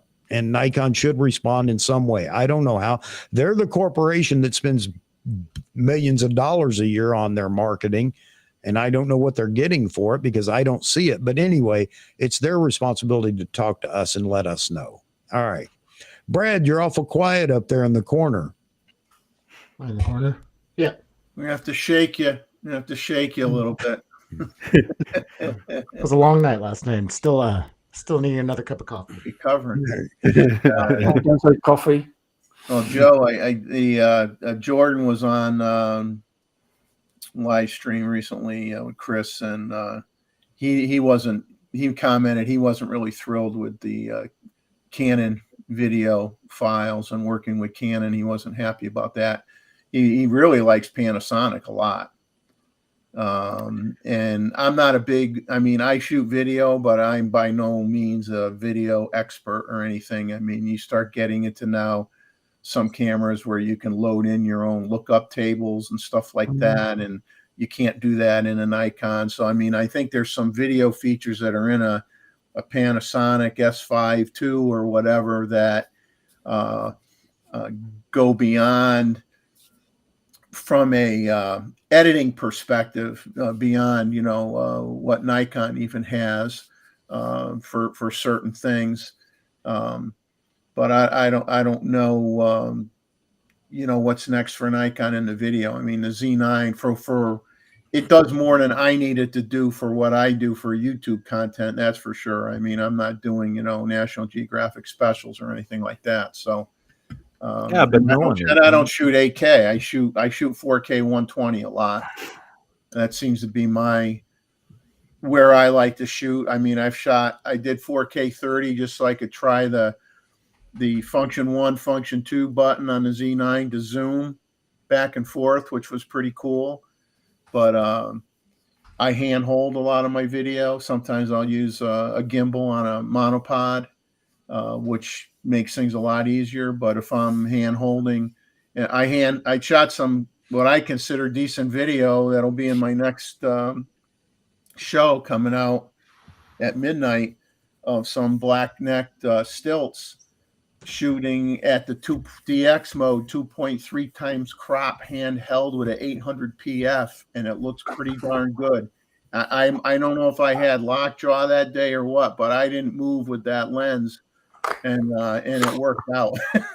That's awesome, Jeff. No, that's sick.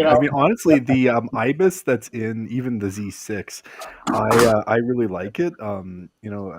Like you're saying, like for the run and gun stuff, the footage is, you can get a little bit of jitters every now and then, but using the older VR lenses adapted with the FTZ2 adapter with the built-in IBIS, I find that it's really, really smooth for the most part. And to your point, talking about Panasonic, actually, I'm going to be putting a video out tomorrow in that Korea series I'm working on, and most of it was actually shot on a Panasonic G7, buddy who I worked at the company with at the time that was kind of his first camera, and all the content we did was split between that and the D7100, and we quite liked it. The autofocus was brutal, but the video codec was really good. The footage out of camera was quite nice. It was nice. And I think the thing that's interesting right now, like from a vlogging video perspective, is most of the new cameras like the R8 or the ZVE1, they don't do anything past 4K, right? They're doing 4K 60, maybe 4K 120 at the top end. So if the Z6 III could come in with a 6K option in it, I think that's where they would really be able to kind of cut a gap in the market. Obviously, the camera would be a little bit more expensive than those cameras, but I'd be willing to pay an extra $400 or $500 to have that and to also have a photo camera, right? Because with the ZVE1, yes, you could use it as a photo camera, but that's an 8 megapixel sensor. You're not going to get, like, it really is designed for the video shooter. And the R8, it's a decent enough camera, but again, for me, the thing that would stop me from buying it is, well, it doesn't do 6K, right? Like, for me, and it's not fast enough. You got too much rolling shutter with that camera. When you get into those $2,000 and below cameras, you got rolling shutter all over the place with video. So you're getting what you're paying for. And this is the thing that I think Nikon brings to the table. There is the possibility that Nikon can bring that, and I'm not saying they're going to, but considering Nikon's price point on the Z9, hey, anything is possible. And, Nikon, especially with electronic shutter only now and the X-Speed 7 processor, Nikon has the ability to even bring that down to a manageable level in a lower tier camera, which again would be a big draw for those that are shooting video. So, there's just a lot of opportunities there. And I just hope that Nikon really knocks it out of the park with whatever we're going to see here soon. And more importantly, right now, I'm sitting there shaking my legs like a 5-year-old because I've drank my whole cup of coffee. I need to go get me a cup of coffee. And, of course, run to the little boys' room. And, Jeffrey, make sure nobody burns the house down. I will be right back to keep up with the comments. And you guys can look at the comments and address them as well. Great comments going on over there. I love you folks. I really do. And I just went over and checked, and I've already lost a subscriber. Yay. I said something that's meaningful. There's no doubt. All right. So that's how you measure. I won't let them burn your house down, Chuck, because you won't be able to sell it if it's burned down. So there you go. So I think it's wonderful. Yes, it is. Who's got the matches? Yeah, I made that comment. My wife says, "Don't say that on YouTube." Burn it down, collect the insurance money, and get to Tennessee. Yeah, and I'm not going to do that, insurance company. If you go back and look at my social media, yeah. And all right, folks, I will be right back. Let me get me some more coffee and get rid of the last cup. I'll be right back. Here's one thing I wish Nikon does in the future with the smaller end cameras, like Fuji. Their menu system for video is very customizable, like the megabits per second, 50, 100, 200 with the Fuji X-T3 and the or the video the XT X-Trans bodies. My Z6 doesn't do that. Doesn't give me that option to choose how many megabits per second I want to record, right, Joe? It doesn't do that. It's not customizable like that. Not unless you're putting a Atomos or any other video recorder. No. Yeah, I'm talking about internal body. Yeah, I'm not messing with anything like that. I just want to slide in my card, press record, and ready to roll. That's it. Yeah, when people start talking, gamma this, gamma that, LUT this, LUT that, it's like I have a limited amount of time, and I'm retired, and I still have a limited amount of time. I don't want to spend 10 hours doing a video because I'm doing color grading and doing all this stuff. I need to be able to suck it into Final Cut Pro. I need to, bring up the color wheel, adjust my shadows a little bit, just do a little minutia that way. And and publish the doggone thing. You know, I don't want to be getting into all this, you know, a lot of this higher end stuff with you know, is what you'll find on the Panasonic cameras, and go way beyond my breadth of knowledge or the time I would want to spend doing it with the software. No, I know what you're saying. You can have a simple little option for that, but I want to have the option to record at 100 megabits per second, 200 megabits per second on the card.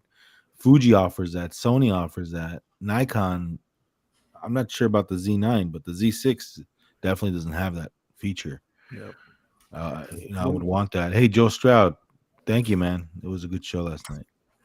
One thing I would love to see as well would be if Nikon could somehow do like a 12-bit N-Log that still uses the color profiles, right? So you have like the flat option for those who want to pull as many shadows and colors as they want, but then another one where you do the 12-bit with just like standard and a couple of the other profiles. So to Jeff's point, you could really pull some more shadows and change things, but you have like that really nice baseline. But one question I want to pose to the chat for all my Z6 enthusiasts, not Z6 II, Z6 ones, if Nikon was to put out another firmware update where you got that 10-bit N-Log internal recording update that they did a while ago, if you sent it into the factory, would you switch to a Z6 II then, or would you still stick with your Z6 I? Because that's the only, like, at least for me, that's the thing that's the one thing that's lacking for me in my Z6 is I would love to have that 10-bit option, not for all the time, but for client shoots especially. But if they were to put out that firmware update, I would see myself upgrading until there was a 6K, you know, Z6 option. So I'd love to you see just have what they call it, the 4K oversampled 6K. Right, that's the terminology they like to use. Right, you're dumbing it down to 4K, but you're shooting 6K, and you're dumbing it down to 4K, but you get the benefits of the. Dumb it down a bit more, please. You know. No, I don't think they're gonna do that. They're gonna probably come out with a new camera with 10-bit. But if they were to do it, I'm happy with my Z6. I mean, my Z6 I, good camera, focus is on spot on. Made in Japan. Not that it matters, but that camera's made in Japan. And what was it? What was that other? Somebody had a question here. Oh yeah, there's an option on the Z6 when you're shooting 1080. You know, better quality, like quality option. Have you guys tried shooting at like normal quality? And do you see any difference there, Joe? In low light, I would say it looks a bit better. The shadows are a bit cleaner, and there's a little bit less noise. So yeah, no, I would say there is definitely a slight difference, just in terms of the shadows. Now, is that their interpretation of bits per second? You think? I don't know. Yeah, I think it's. Yeah, no, it is a really good question.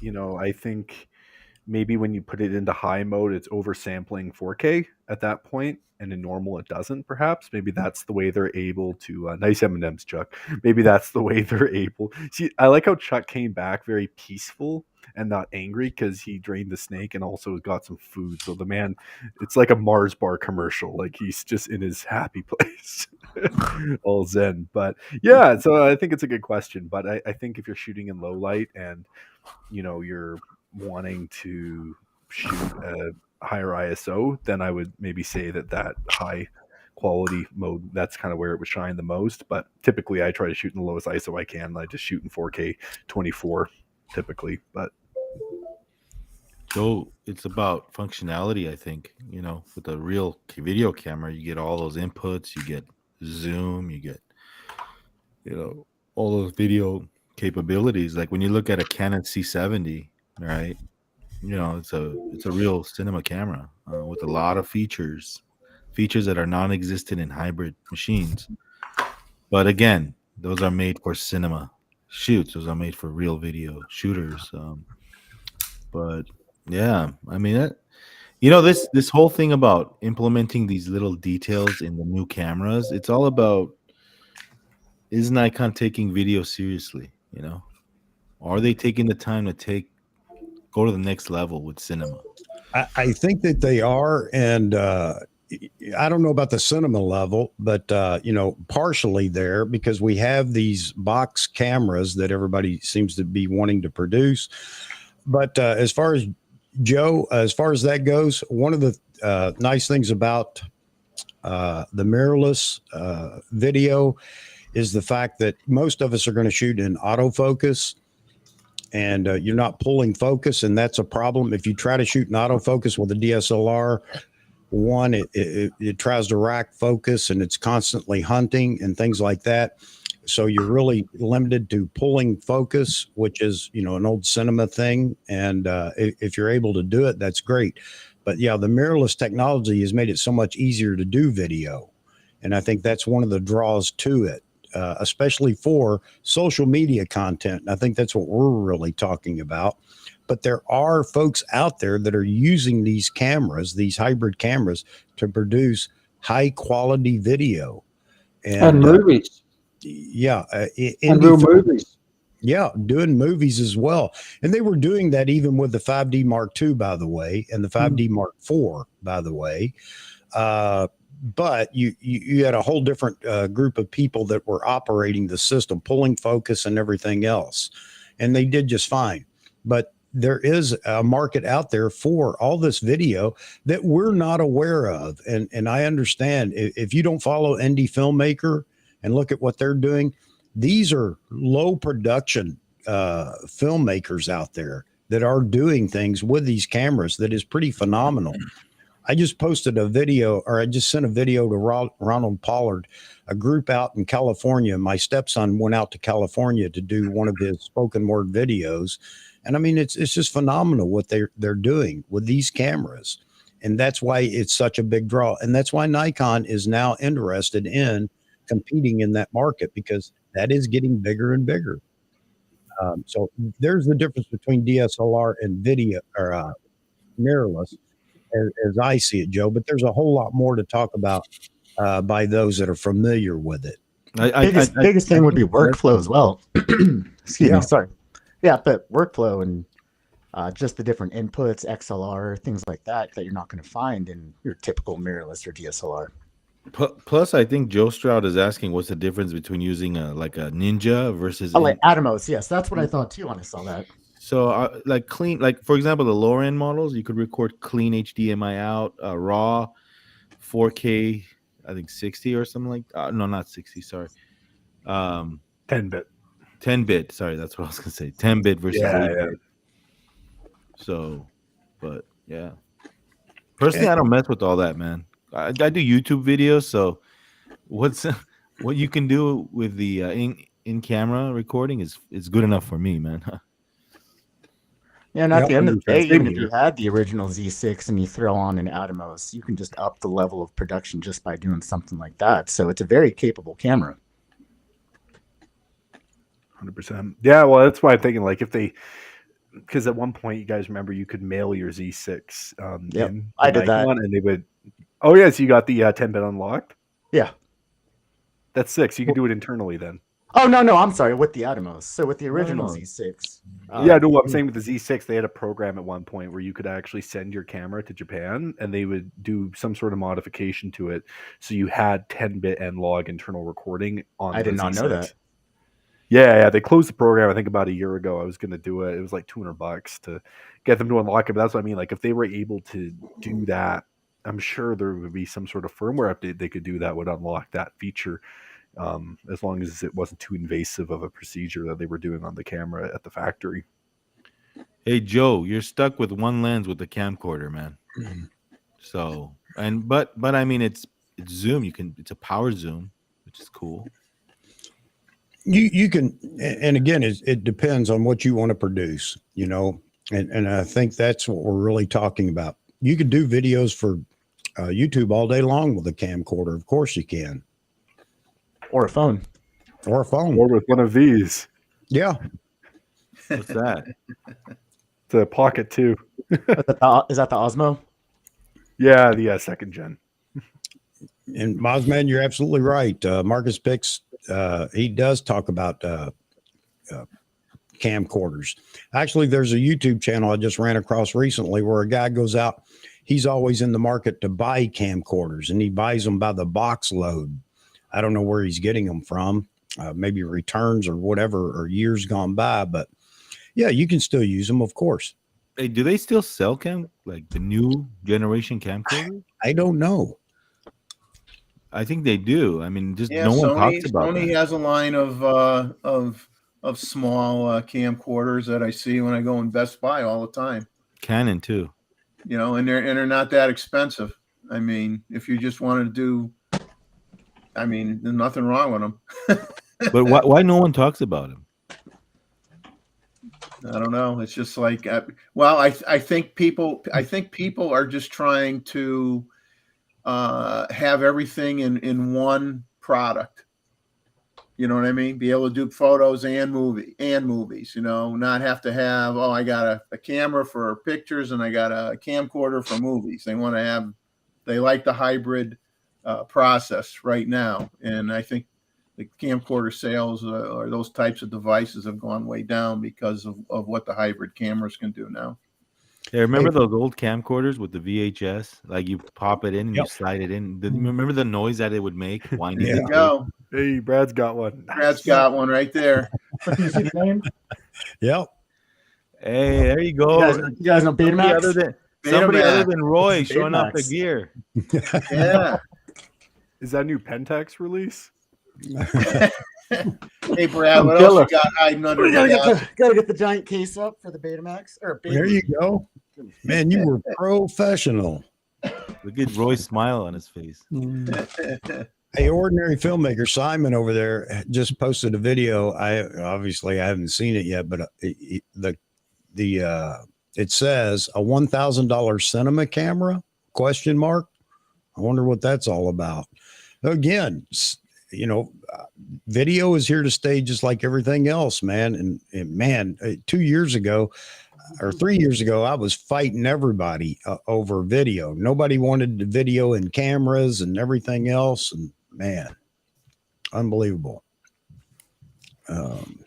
Yeah, everybody wants video with cinema look. That's exactly right. See you later, Joe. Joey's got to go. Everybody say goodbye to Mr. Joe Man's Land. He's got another meeting he's got to go to. But Joe, thanks for the intro, man. I really appreciate that. That's fantastic. And thanks for jumping in here with us today. Hey, my pleasure, folks. Nice seeing y'all. I'll be listening in after my meeting's done. But great conversations, and for everyone in the chat, I think at the end of the day, we all want more from Nikon, and that's great, right? And it all comes from a place of passion. If you're happy with what you got, that's awesome. But for the rest of us, it's cool to talk about the future because they're not, so someone does. So that's why. Oh, did I point the wrong way? No, there, Chuck. Yeah, I know. This gets messy. Chuck. Wait a minute. Yeah, so we got Chuck. Up and down is easy. It's when you're trying to go across. Yeah, exactly. I get so confused, right? But just to do my own shameless plug, I will have a video coming out tomorrow, guys, going into a Korean market. So I hope some of you can tune in for that. I spent about 2 years living there, so shot a lot of weird stuff and saw some pretty cool things. And we're going to have a lot of guests on during that series as well to talk about what Korea was like 2 years ago versus now post-pandemic. And also as well, there will be a review coming out at some point of a D7200. I'm going to borrow my old man's D7200 and slap some F-mount glass on it. So cool. Some weird stuff in the pipe. All right, man. Yeah. Hey, Joe, there's a link in the description. Everybody go check out Joe Man's Land. Joe, it's easy. Joe does really short videos that are really fun, and check him out. Everybody go over and give him a like, give him a sub. Appreciate you being no downlooks. Yeah. Thanks, guys. Have a great day. All right. Yeah. Take it easy, Joe. Right. Yeah, you too. So, yeah, thanks, Angelo. Glad to hear Nikon fans beginning to see what everyone is ranting and why. Yeah, and again, this platform has given people a chance to actually voice their opinion on that. I know it's been it's squashed in every other forum out there on YouTube. Nobody wants to say anything bad, but I'm sorry. I love the brand. I am not a fanboy, meaning I will let Nikon know how I feel. And I appreciate when you guys chime in with how you feel as well, whether it's, hey, everything's rosy or, it could be better. So, and again, we've got a lot of people in here that don't shoot Nikon, by the way, folks. For those that don't know, we've got a lot of Sony shooters, a lot of Canon shooters. And I invite you as well to the show. I've done this multiple times. Mr. Brad Lyman just decided to step up to the plate and jump in here with us. I appreciate that, Brad. You're welcome back anytime. Appreciate you having me. Well, somebody said Roy, my video is buffering. Yeah, well, I have no idea why. Spectrum. No one knows the difference anyway. Yeah. But yeah, Brad, I'm really happy to have you in here. Like I said, you're welcome anytime you want to come in. It's nice to have some younger blood. As you can look around the audience here, the only thing we had was Joe Man's Land, Joey, and you. That's below the age. Dude, I'm not that old, bro. Well, I'm not at your guys' league. You're right. I got 20 more years to go, bro. Come on. Sorry about that, V. 20 more years to go. Oh man, he's really rubbing it in. See, meaning to catch up to Chucky there. See, the I'm thing older is, than Chuck. well, everybody's older than me. I just look older than everybody else. Oh, Not the age, it's the mileage. so Jason Michaels Photography wants to know how old everybody is. I don't mind saying I'm 62 or 62 and a half if you're asking a 5-year-old. I'll be down 66.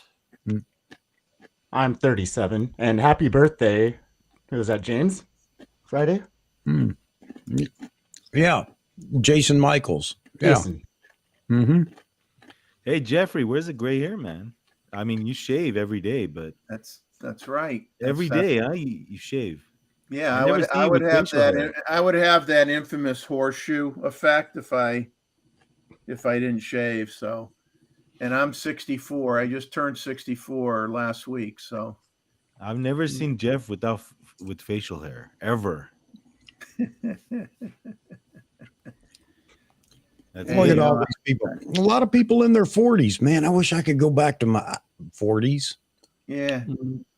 Yeah, cherish where you are and enjoy every moment of it because it creeps up on you fast. I will tell you. And anybody in our bracket right now will tell you how fast it goes by. No, I feel it with my kids getting older. So yeah, I hear you. When you get old, you're getting older when every time you talk to someone, you say, "Hey, kid." Everybody's a kid. Yeah, Then you know that you've officially reached a certain point in your life when everybody else is a kid. Yep. Hey, Jeff, you don't look old. I mean, you look great. What he meant to say was, you don't look as old as I do.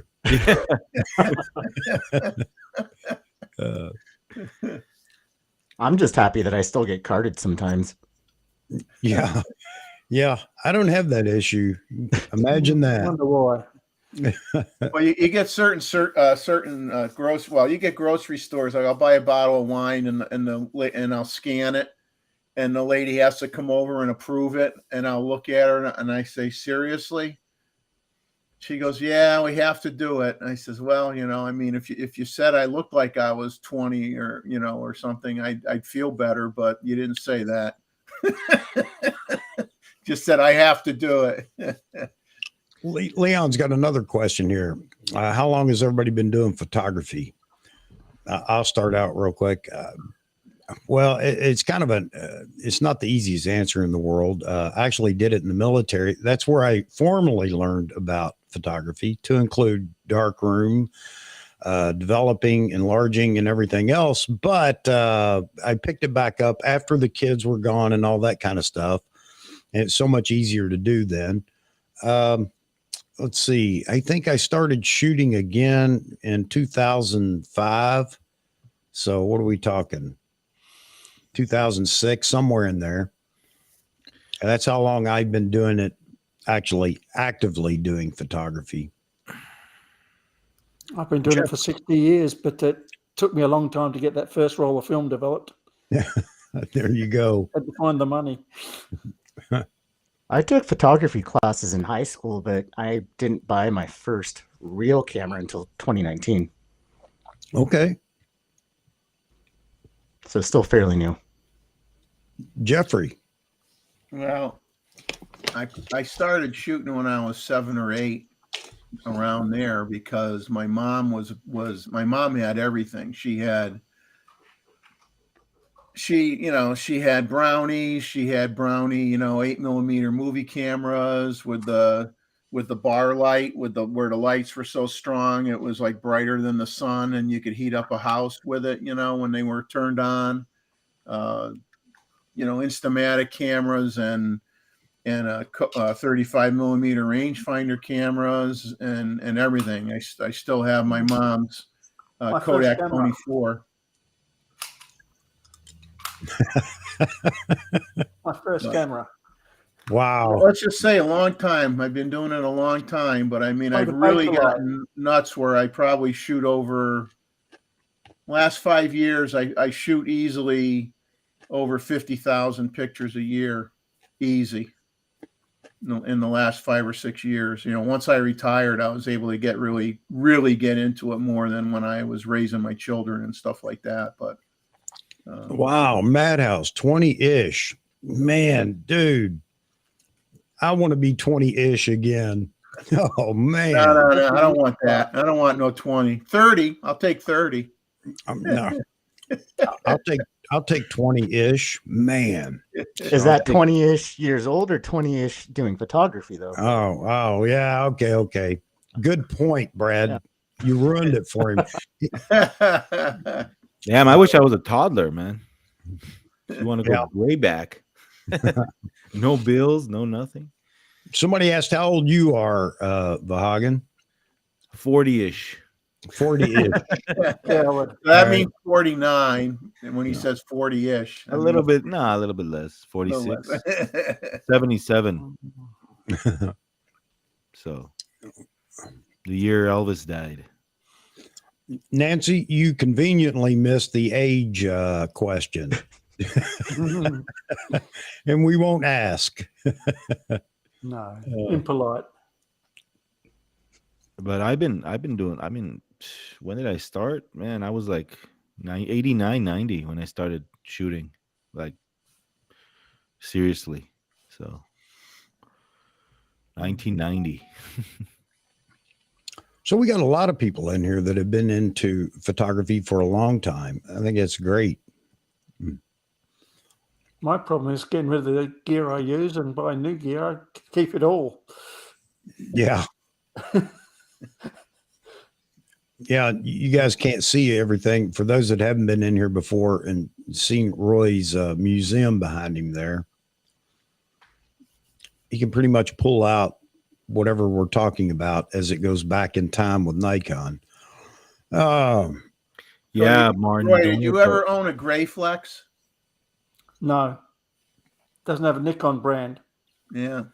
Hey, Martin, don't let the white beard and baldness fool you, man. That's all hereditary for me. So I'm not over 50. He's like, okay.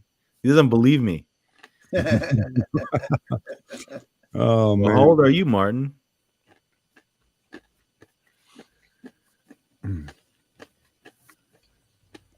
Let's see. Yeah, that's right. I gotta agree with Rot Von Rant right here. Gotta agree with him. I don't think I'm, what's 50, what's 60, nothing, just a number. As long as you're happy and enjoying your life, who cares? Yeah, I told my wife at 60 plus, I go, yeah, I'm old, but I says I'm not going to consider myself real old till I'm at least in my 80s. Yeah.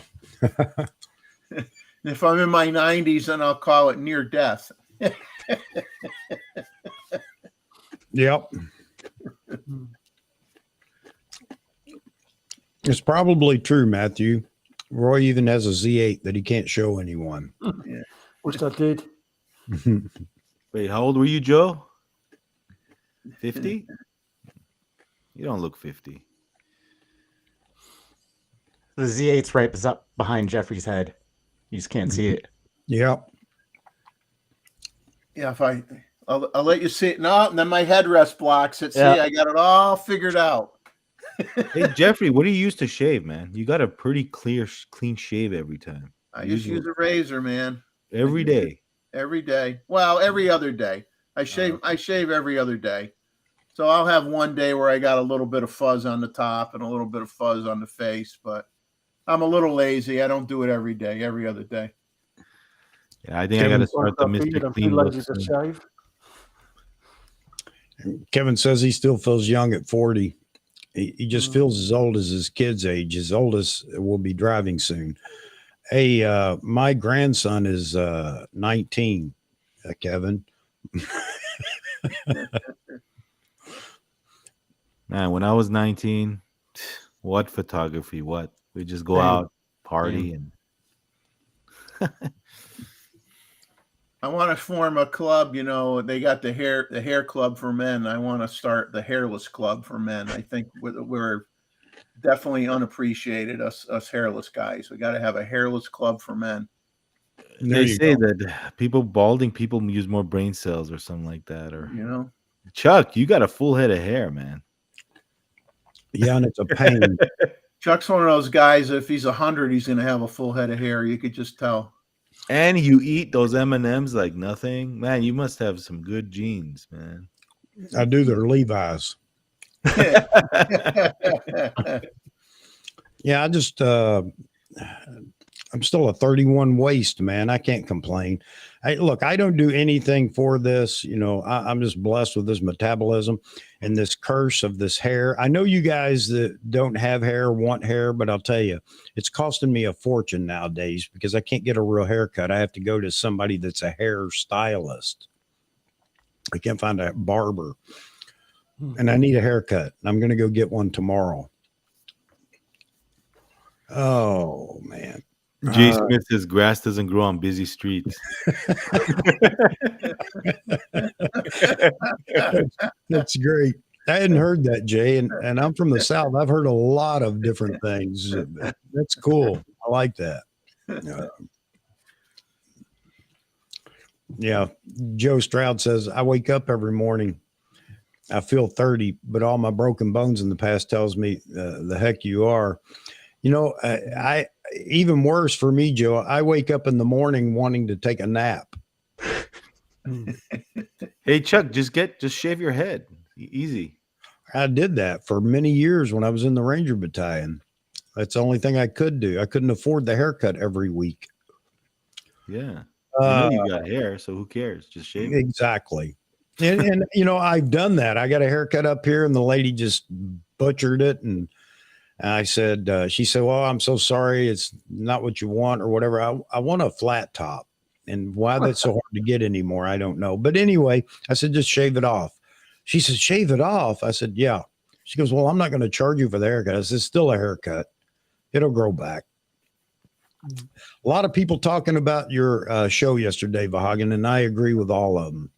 The Steve Perry show was great. I mean, I think you did a fantastic job, and Steve was fantastic. I think it was great. Yeah, it was a good flow, good show. Thanks, guys. Appreciate it. And stick around next Tuesday, 6 p.m. We got another guest, Bobby. So did you set a record with viewers? Yeah. Yeah, I think it was like one time was like 440 peak. So that's great. Yeah. That's fantastic. Leon, by the way, Leon is not a Nikon shooter, but he's in here with us all the time. And thanks, Leon. You just reminded me. We have AP Studios group over on Facebook, and I'm not promoting it because I don't get anything from it or whatever, but it's a great place for all the photographers to get together and show their work.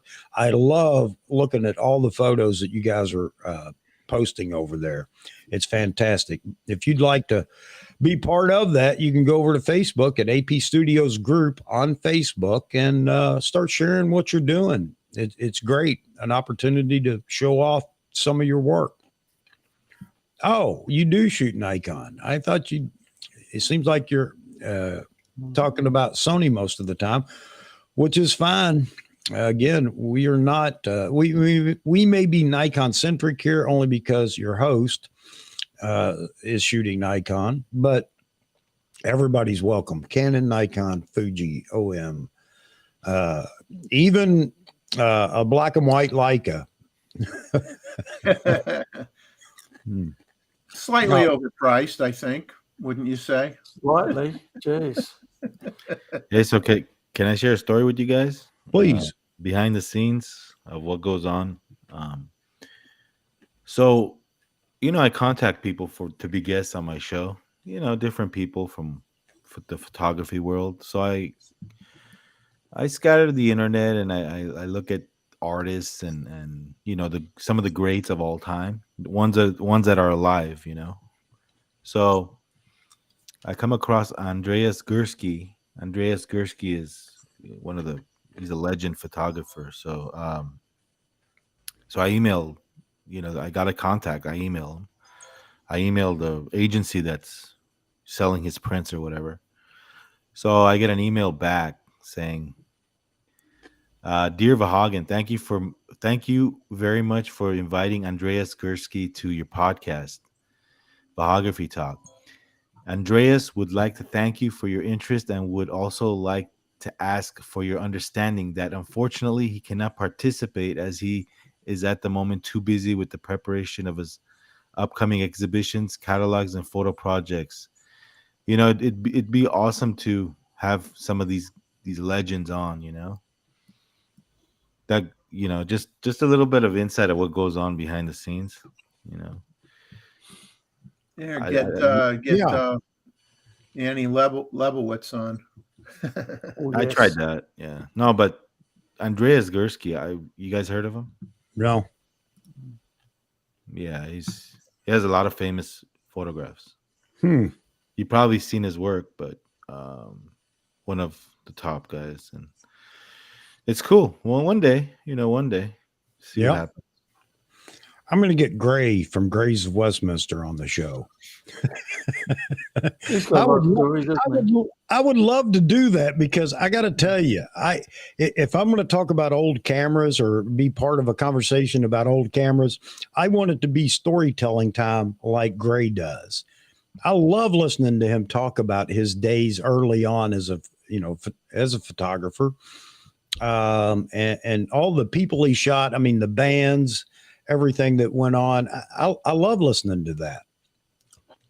Yeah, I really like their last one with the rangefinder cameras talking about how I like the conversation when he said the magazine when they were saying that the Nikon the Nikon glass was better than the Leica glass, and Leica threatened to pull all their advertising out if they didn't retract it, and they didn't retract it. I thought that was great that the magazine stood up to its what it believed and didn't back off. Yeah, absolutely. I know Matt actually went over there to Gray's of Westminster and sat down and did an interview with him. That's Matt Granger, by the way. And if you guys haven't seen it, whether you like Matt or not, it's a great interview that he did with Gray over there. Again, I just like listening to him talk. I love all the old stories. Now that I could listen to forever. Hey, but can I add something to this? Please. So the point is that if Andreas Gursky's team can reach back to me, one of the legends of photography, then there's no excuse you can't reply to an email, right? Yeah. Some of these guys, they don't even reply. I don't want to mention any names, but it's like, okay, I know you read my emails. Just say, hey, you know what? I'm not interested. It's like, if Andreas Gursky can get back to me, who else got back to me? The Afghan girl photographer. I forget his name. Steve McCurry. Yeah. He actually got back to me as well. These top guys. Anna Leibowitz got back to me. So, I mean, some of these YouTubers think they're a little too busy or whatever. It's like, dude, all right. Yeah. I mean, I hear what you're saying, Vahagan.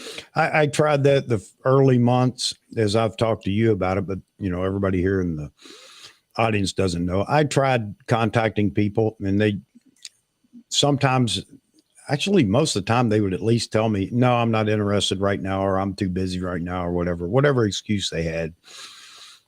And I just got tired of begging. I'm not going to go beg. No, it's not really. I mean, I don't beg. It just, hey, you want to be on the show? You got, sure. If they want to do it, and even if they don't want to do it, Yeah. just reply, say, hey, man, thanks for the consideration, but I'm not interested. I'd respect you more that way than if you just totally ignore the email. Yeah. And I make sure I send them multiple just so they don't say, okay, it went to my junk folder, because I send them 2 emails from 2 different accounts. Because sometimes Yahoo and Gmail act differently. Well, I think a lot of times it has to do with the channel. Unfortunately, it has to do with channel size and everything else too. I think sometimes, and I'm not in a position to really. I mean, what are they going to get out of coming to my channel? I think everybody here would love to have some of these folks, but then again, I'm different, and I have had one person that I basically didn't want them to come on the show because they wanted to be at an interview with them and just talk about, basically a very constructed interview. And I want them to come on for you guys. I want them to be prepared to answer your questions, because to me, that's what makes them a fantastic guest, And Steve was great about that yesterday as well. And I think that's fantastic. But don't come on the show. I mean, you're big enough. You don't need my promotion, which would be nothing. Come on the show and converse with the people that actually like your work, that never get a chance to speak to you. That's the people that I want to have on the show. No, Yeah, no. I I mean, even if they, maybe they're not comfortable being live. That's another thing. Maybe Yeah. they're not good at it. So it's like, okay, I understand, but at least reply, man. At least say, you know what? No thanks. Mm-hmm.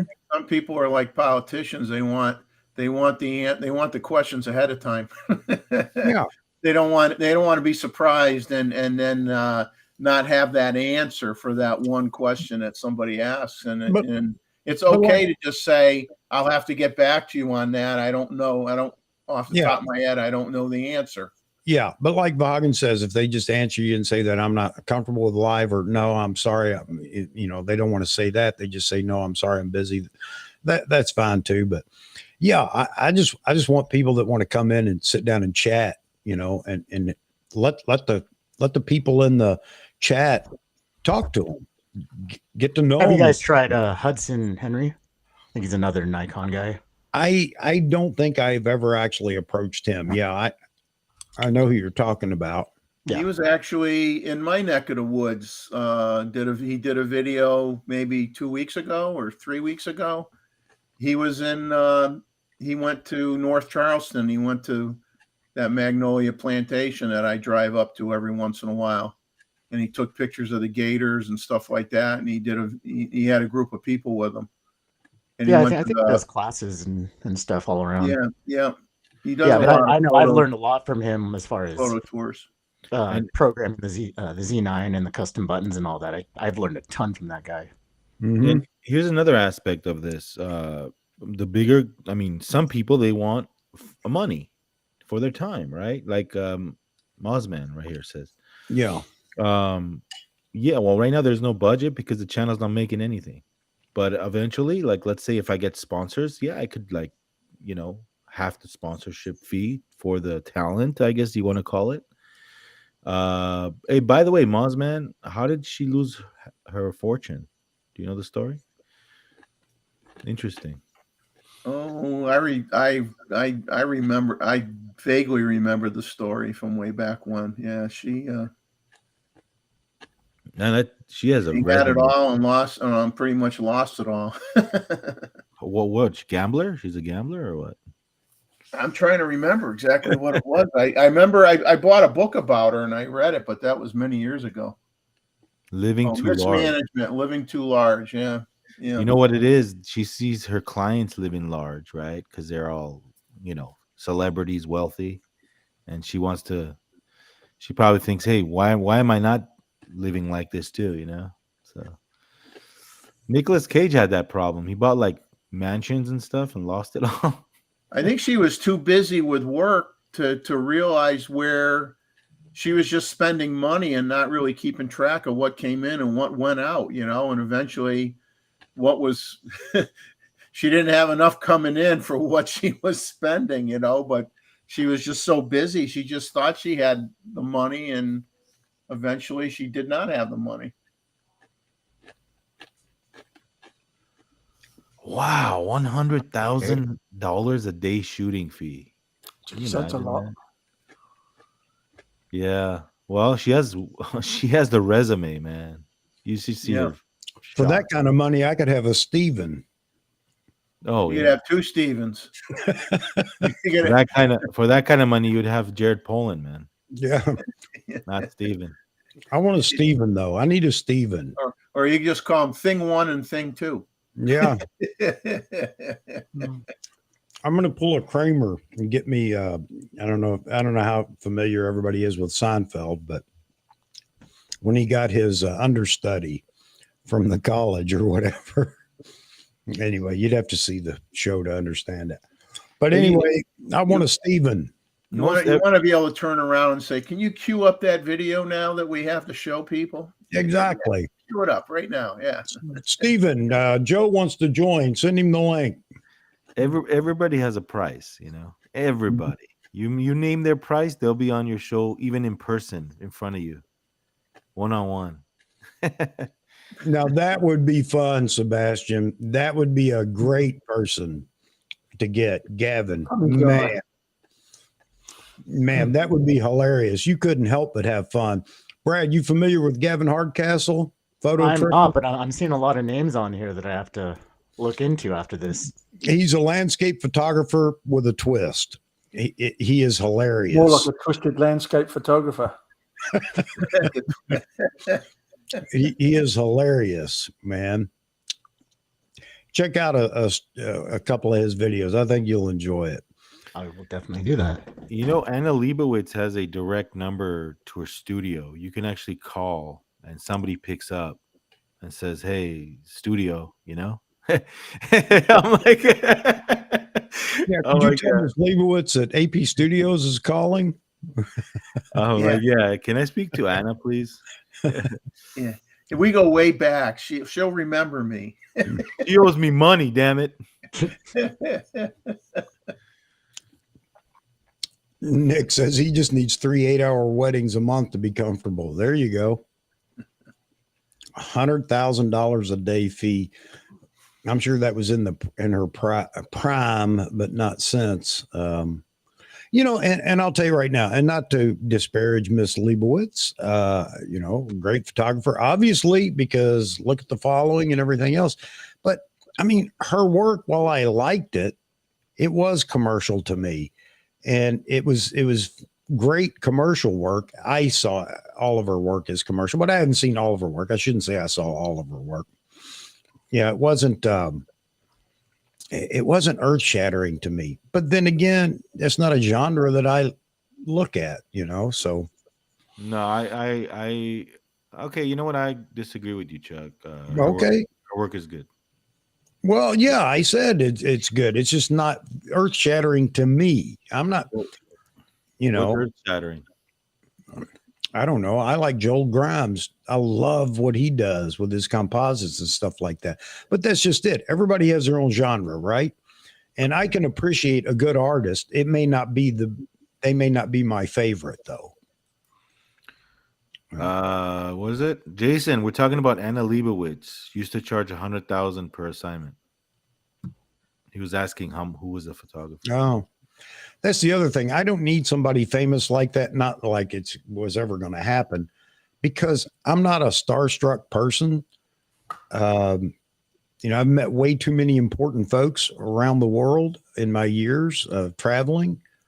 So I don't know. I might offend them, for lack of a better way of saying it. I might offend them. I mean, I would definitely know their background and things like that, or whatever. But I'm sorry, they put their clothes on just like I do every morning, is the way I see it. And I can't give them all that notoriety just because of who they are. I know they put them on the same way, but they have better clothes. That's what I always say. Well, they have deeper pockets and better clothes. Yeah. We had Joe McNally on. Yeah. I enjoyed Joe. Joe Joe's again great. is somebody that's a great storyteller. And if you haven't noticed yet, I do like storytellers more so than statisticians, I just like a good story. Wow me with a story. Soup Nazi, no Z8 for you. Absolutely, Maz. There you go. Do you guys remember Dennis Reggie? Never heard of him. No. He was one of the top, I guess, quote unquote, wedding photographers back in the day. He, according to him, he invented wedding photojournalism. So he was pretty big back in the day. He used to charge a lot of money per wedding. But now he's like an older man, and you know who interviewed him? Jessica. What's her name? Who's that? What's that Canon ambassador's name, Chuck? We had her on the show. What was her name? Joy. Yeah, Vanessa Joy. Vanessa Joy interviewed him recently. Mhm. Yeah, Dennis Reggie. Yeah.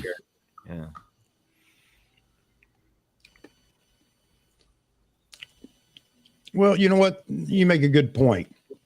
Whether she pushes the shutter or not, but it's a good point. The drunk wedding photographer. He says, I hate to be that guy, but Annie is not as so much a photographer as she is a creative director with a team. She hasn't been a photographer for decades. That may be the case. And I would like to have a team like that and just be able to throw my ideas out there and let them figure out how they get to my idea, how they bring it to life. I think it'd be great. So wait a minute. Who actually presses that shutter button? The team. Okay. But you know what? She has the mind to be able to bring it all together. And I think that's fantastic. Yeah, that's the vision. She has a team that can bring that vision to light. The vision is the hardest part. That's what people talk about in photography all the time. I'm in a slump right now. I have nothing. I have nothing creative going on. I can't get out of this box.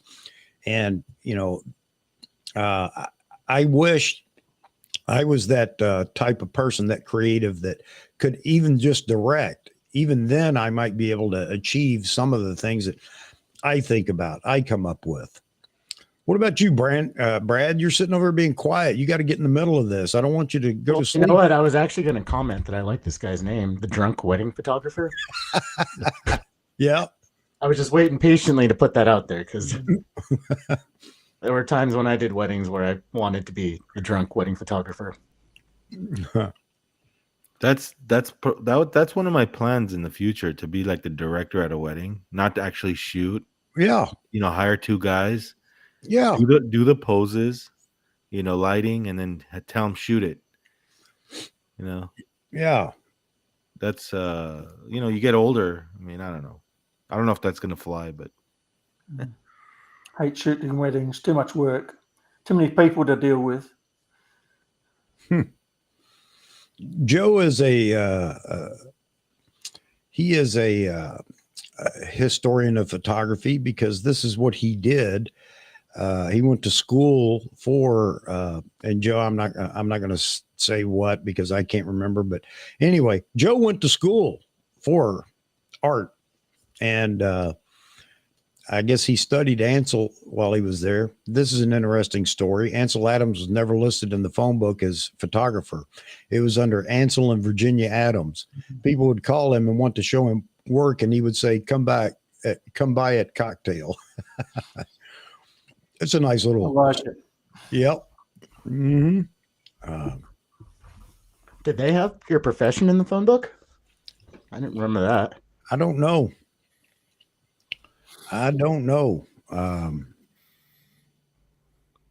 he died in 1984. I didn't even know that. Born in 1902. San Francisco, died in Monterey, California. I wonder how Ansel Adams would feel about the way he's seen in the photography community today. I just wonder, because some people don't want all that attention And typically, aren't we as creators, especially in the photography community, our own worst critic? I know I am. It's never good enough. It's never good enough. My wife complains about that all the time. Why are you still fussing with that? Because it's not good enough. It's great. It's fine. It's whatever. No, it's not. So all those accolades and everything else, I wonder how he would handle that today. It'd be interesting to see.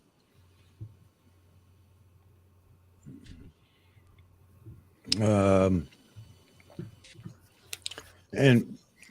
Mozman's got more information. Moz, you're an avid reader. You must be, because you have more information than even Jeffrey. And that's hard to believe. A lot of experienced photographers become creative directors for their studios. It doesn't diminish their skills. Yeah. And it brings added value to the agency that hires them. Yeah, I can see that. Yeah. I mean, how hard is it to push the button once you've got everything set and everything ready to go? So, yeah. But one of the things, you got to surround yourself with people that are very capable and can see or execute your vision. And I think that's the hardest part, is trying to articulate what it is you see. And how many people out there, this is another good question. How many people out there see the photo before you even take it? See it in your mind. You know what you want. Oh yeah, all the time. And then all of a sudden you find that you can't make that happen, or you're fighting to make that happen. Anybody else like that? Or you just, hey, I know the pose I want, I shoot and it's done. Or man, I can't. Photographer has to see what he's going to photograph before he picks up the camera. So yeah, that's just like a golfer. They always say they pre-visualize the shot before they take it. The photographer is the same way. My wife's an analytic. She doesn't understand that whole concept, because she'll ask me, I say, well, I can see it in my head. Now I have to bring it to fruition. I've got to make it happen.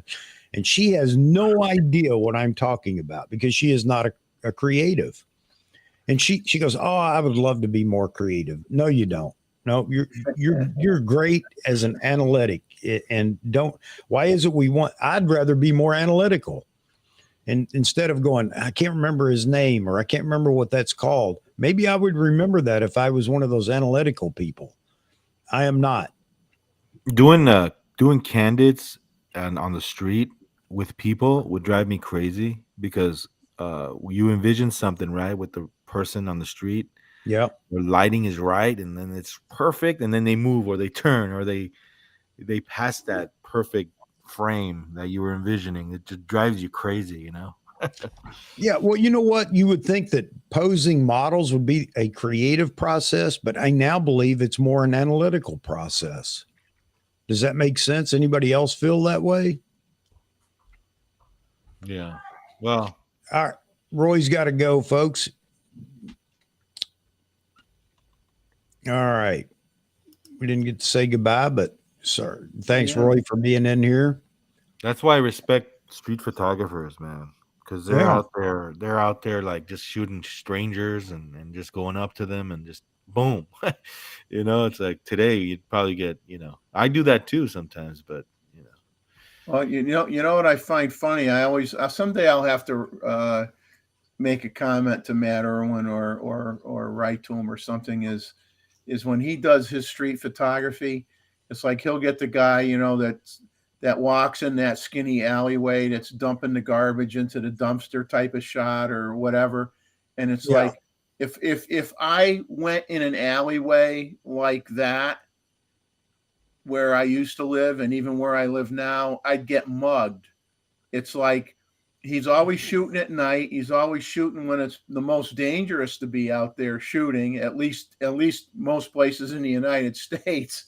And I'm always dying to ask him, I'm like, if he's ever had a problem with, people trying to mug him or anything like that, because I think it's amazing that you don't usually see a lot of people in his photos. I mean, there's some people, but not, where I live, I wouldn't be able to walk where he walks, and get away with it. I wouldn't make it home.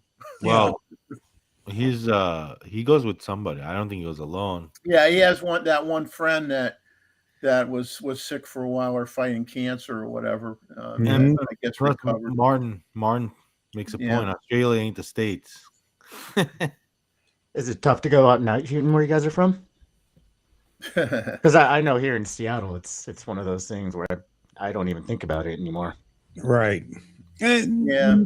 It's not everywhere. It's not everywhere, but yeah, there are plenty of places in the States that have now become those. You don't go there. Hey, You don't go Jeffrey, there at all, or you don't go there after dark or whatever. aren't you from a resort town though? No. South Carolina has the highest, is only second to California in terms of people being abducted. Oh wow. And Yeah. but if you look at, actually they're worse in California reality, because there's a lot more people who live in California than live in South Carolina. But no, it's not as pretty as everybody makes it out to be. Hmm. Hey, Avon calling. Hey, Nancy. Yeah, I agree with you. Facial changes and everything else. And this is why I say that it's more, I feel it's more analytical than creative. You need the creative eye to be able to visualize something, but it's analytical. And there's so many bits and pieces to look at that we often overlook, especially if you're shooting models. And hands are one of them that's one, very difficult to pose, or even how to hold their hands, but then what to do with the hands. And if you're looking at the face and everybody's generally looking at the eyes, the expression, that's not enough. I mean, so it's analytical in that you need to go around the clock on all the points you need to check before, and this is in a nanosecond, before you pull the shutter. And that's for models that aren't trained models. Trained models are different. They're easier to work with, obviously. But if you're directing, man, there's a lot to look at and a whole process to go through before you pull the trigger. So yeah, I agree with you. You gotta pull up Mozman's comment. He's killing me. Oh, this one, I've taken my share of colorful dumpster shots, graffiti, etc., and they just end up looking like dumpsters to me. Or I missed. No, you got to go up near the end of the stream, near the top, where the chance we get abducted when we shoot. I'm trying to find it. It's like 5 or 6 up from where you were. Okay.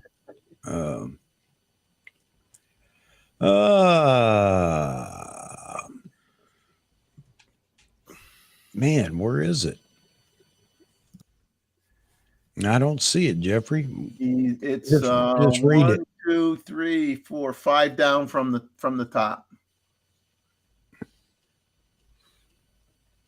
Now 6 down from the top. He says, "Wait, there's a chance we get abducted when we shoot, Jeff." Oh, okay, got it now. Bring some air tags. That's great. Hey, speaking of that, you guys put air tags in your bags and on your cameras? Anything like that? I don't. I'm thinking of buying some if I go traveling. I think I'm going to put one in the bag that I have the cameras in. If I go traveling, I can at an airport or whatever, I'm going to bring them, I think. I just started throwing them in all kinds of pockets and forget about them, and then all of a sudden I get a notification that the battery is dying and replace them. Set it and forget.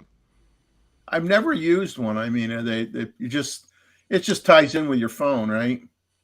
Yeah, it does, but I also think it ties in with other people that have Apple products. So if someone were to steal your stuff and it like pinged somebody else nearby that had an Apple product, I think that's how you would find it. But I've never had anything stolen from me yet. No, will it only work with an iPhone? It won't work with an Android phone? I don't know. You might have to ask somebody else, but yeah. Not sure. Everybody say hi to Caesar real quick. He's going on a trip to take photos. He's at the airport right now. I hope I didn't miss him. I guess he's waiting to board a plane. Good luck, Caesar. Enjoy yourself. Yeah, have fun.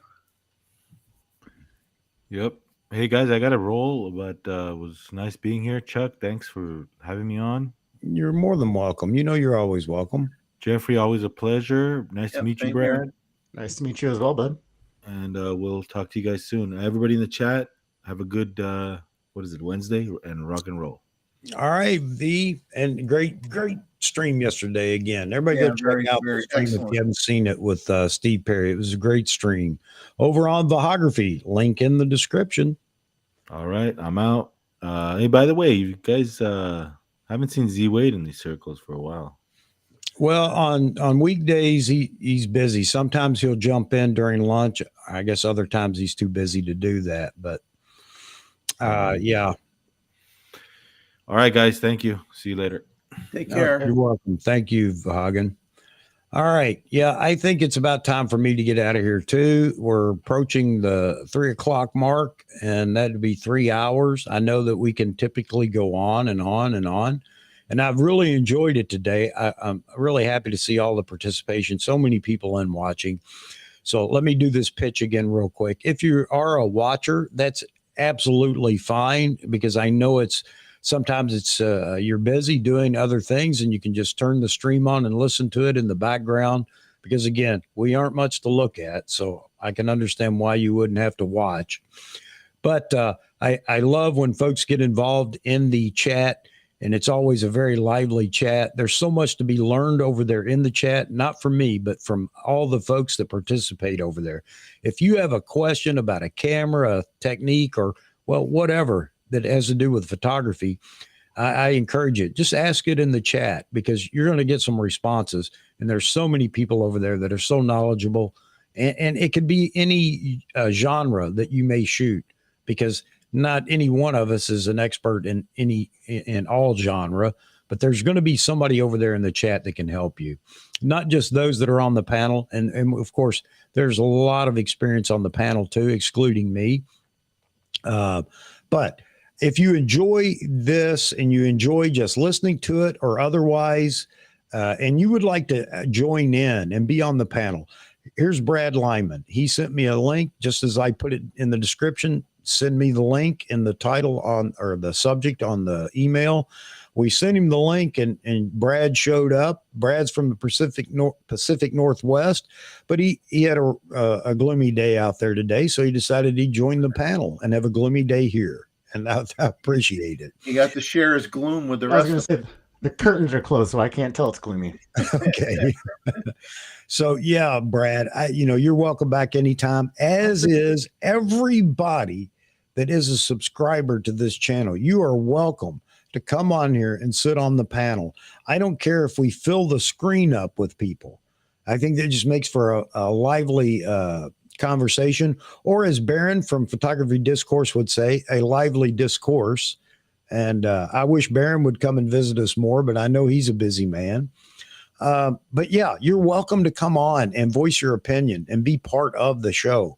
Again, I'm out of ideas, folks. If it wasn't evident with the thumbnail for this stream, I'm out of ideas. I mean, I put up all the ideas that people don't want to talk about, and that's what we wound up talking about. So go figure. But and it doesn't matter to me what we talk about, as long as we continue this community vibe, an international community, truly international community. And it's because of you all, and it's your community. Chuck, did you get those ideas from AI? Yeah. Or Chat GBT or whatever it is, GTB. Yeah. I said, what would make a good stream? And it started rattling all these things off. No, hey, of course not. Hey, Brad, just before we take off here, tell everybody what you like to shoot. What do you do with your camera?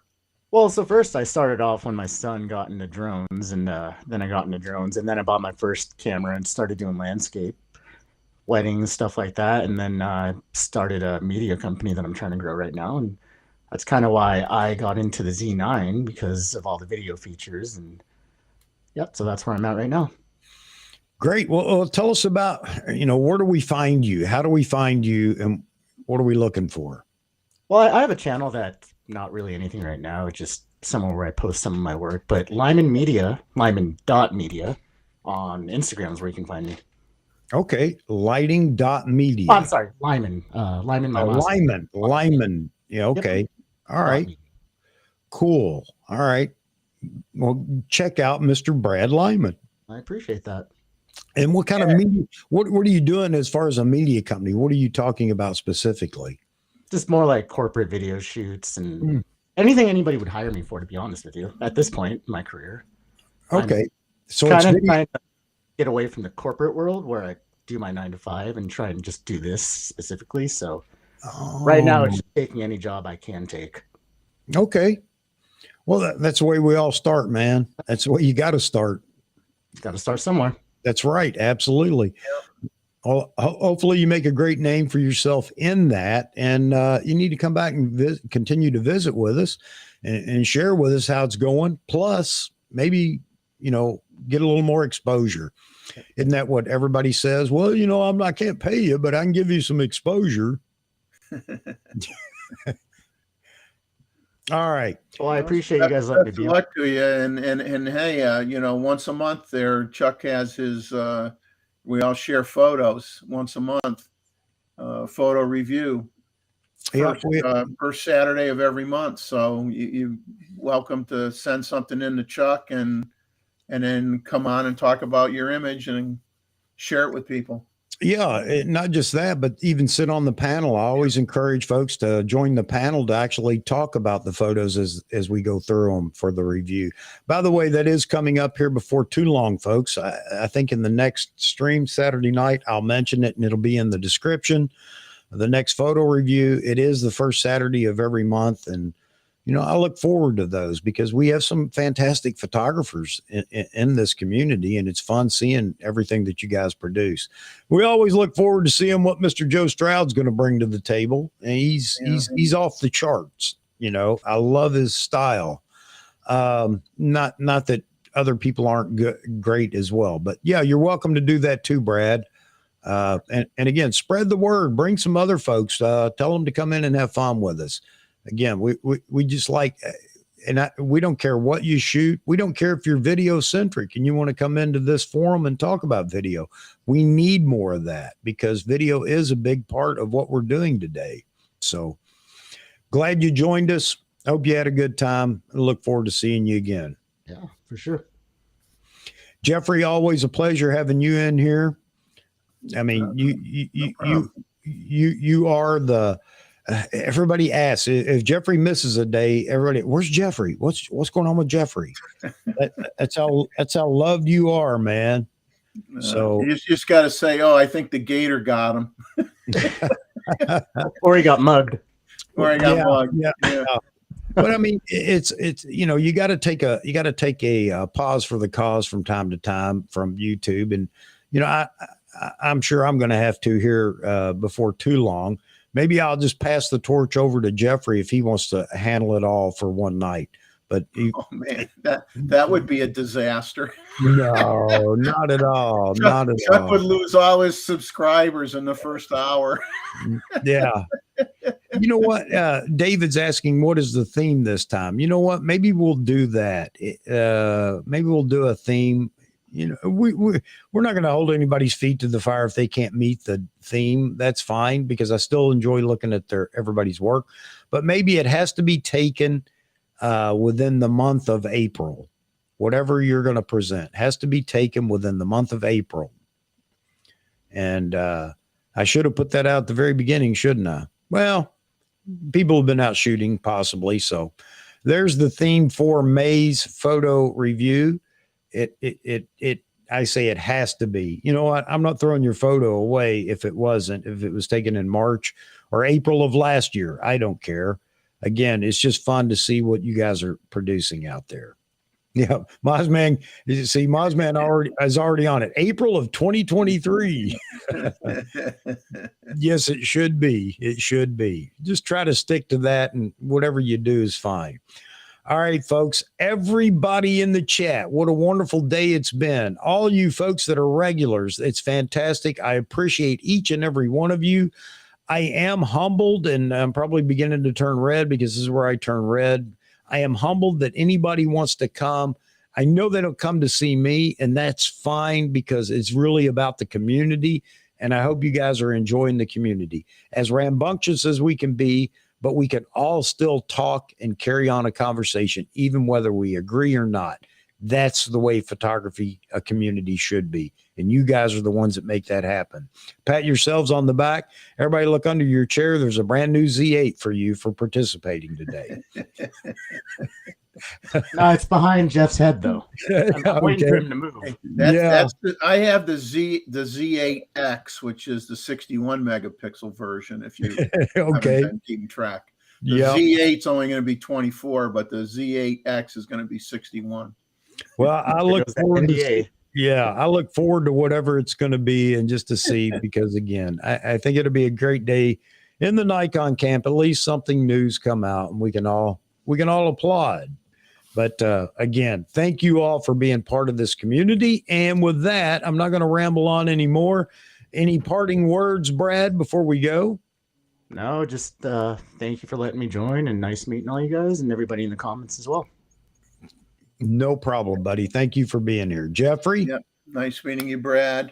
Definitely come back and visit and share your work. Maybe I'll be in costume next time. And, there you go. Thank you, everybody, for putting up with us. Yeah, absolutely. Absolutely. There are links down in the description for, I think, everybody that's been on the channel today. I think I've got their link in there, but by all means, go check them out. And again, subscriptions are free. Whether you subscribe to me or not isn't as big a deal to me as it is for all these people that come on the show and basically spend their time to entertain you and me and everybody else. So go check out their media, check out their creativeness, give them a subscription. It doesn't cost anything. You don't have to feed it, water it, let it out in the morning. It's there. And again, it's free. Thanks again. And with that said, I'm going to say, I'll see you all Saturday night, 9 p.m. Eastern, for the next installment of, well, we don't know what the topic is. Just a good old chat. All right. Wait for the AI to tell you. There you go. Yeah. Another chat on AI. Absolutely. All right. Shoot and share, folks. Get out, shoot and share. All right. Talk to everybody later.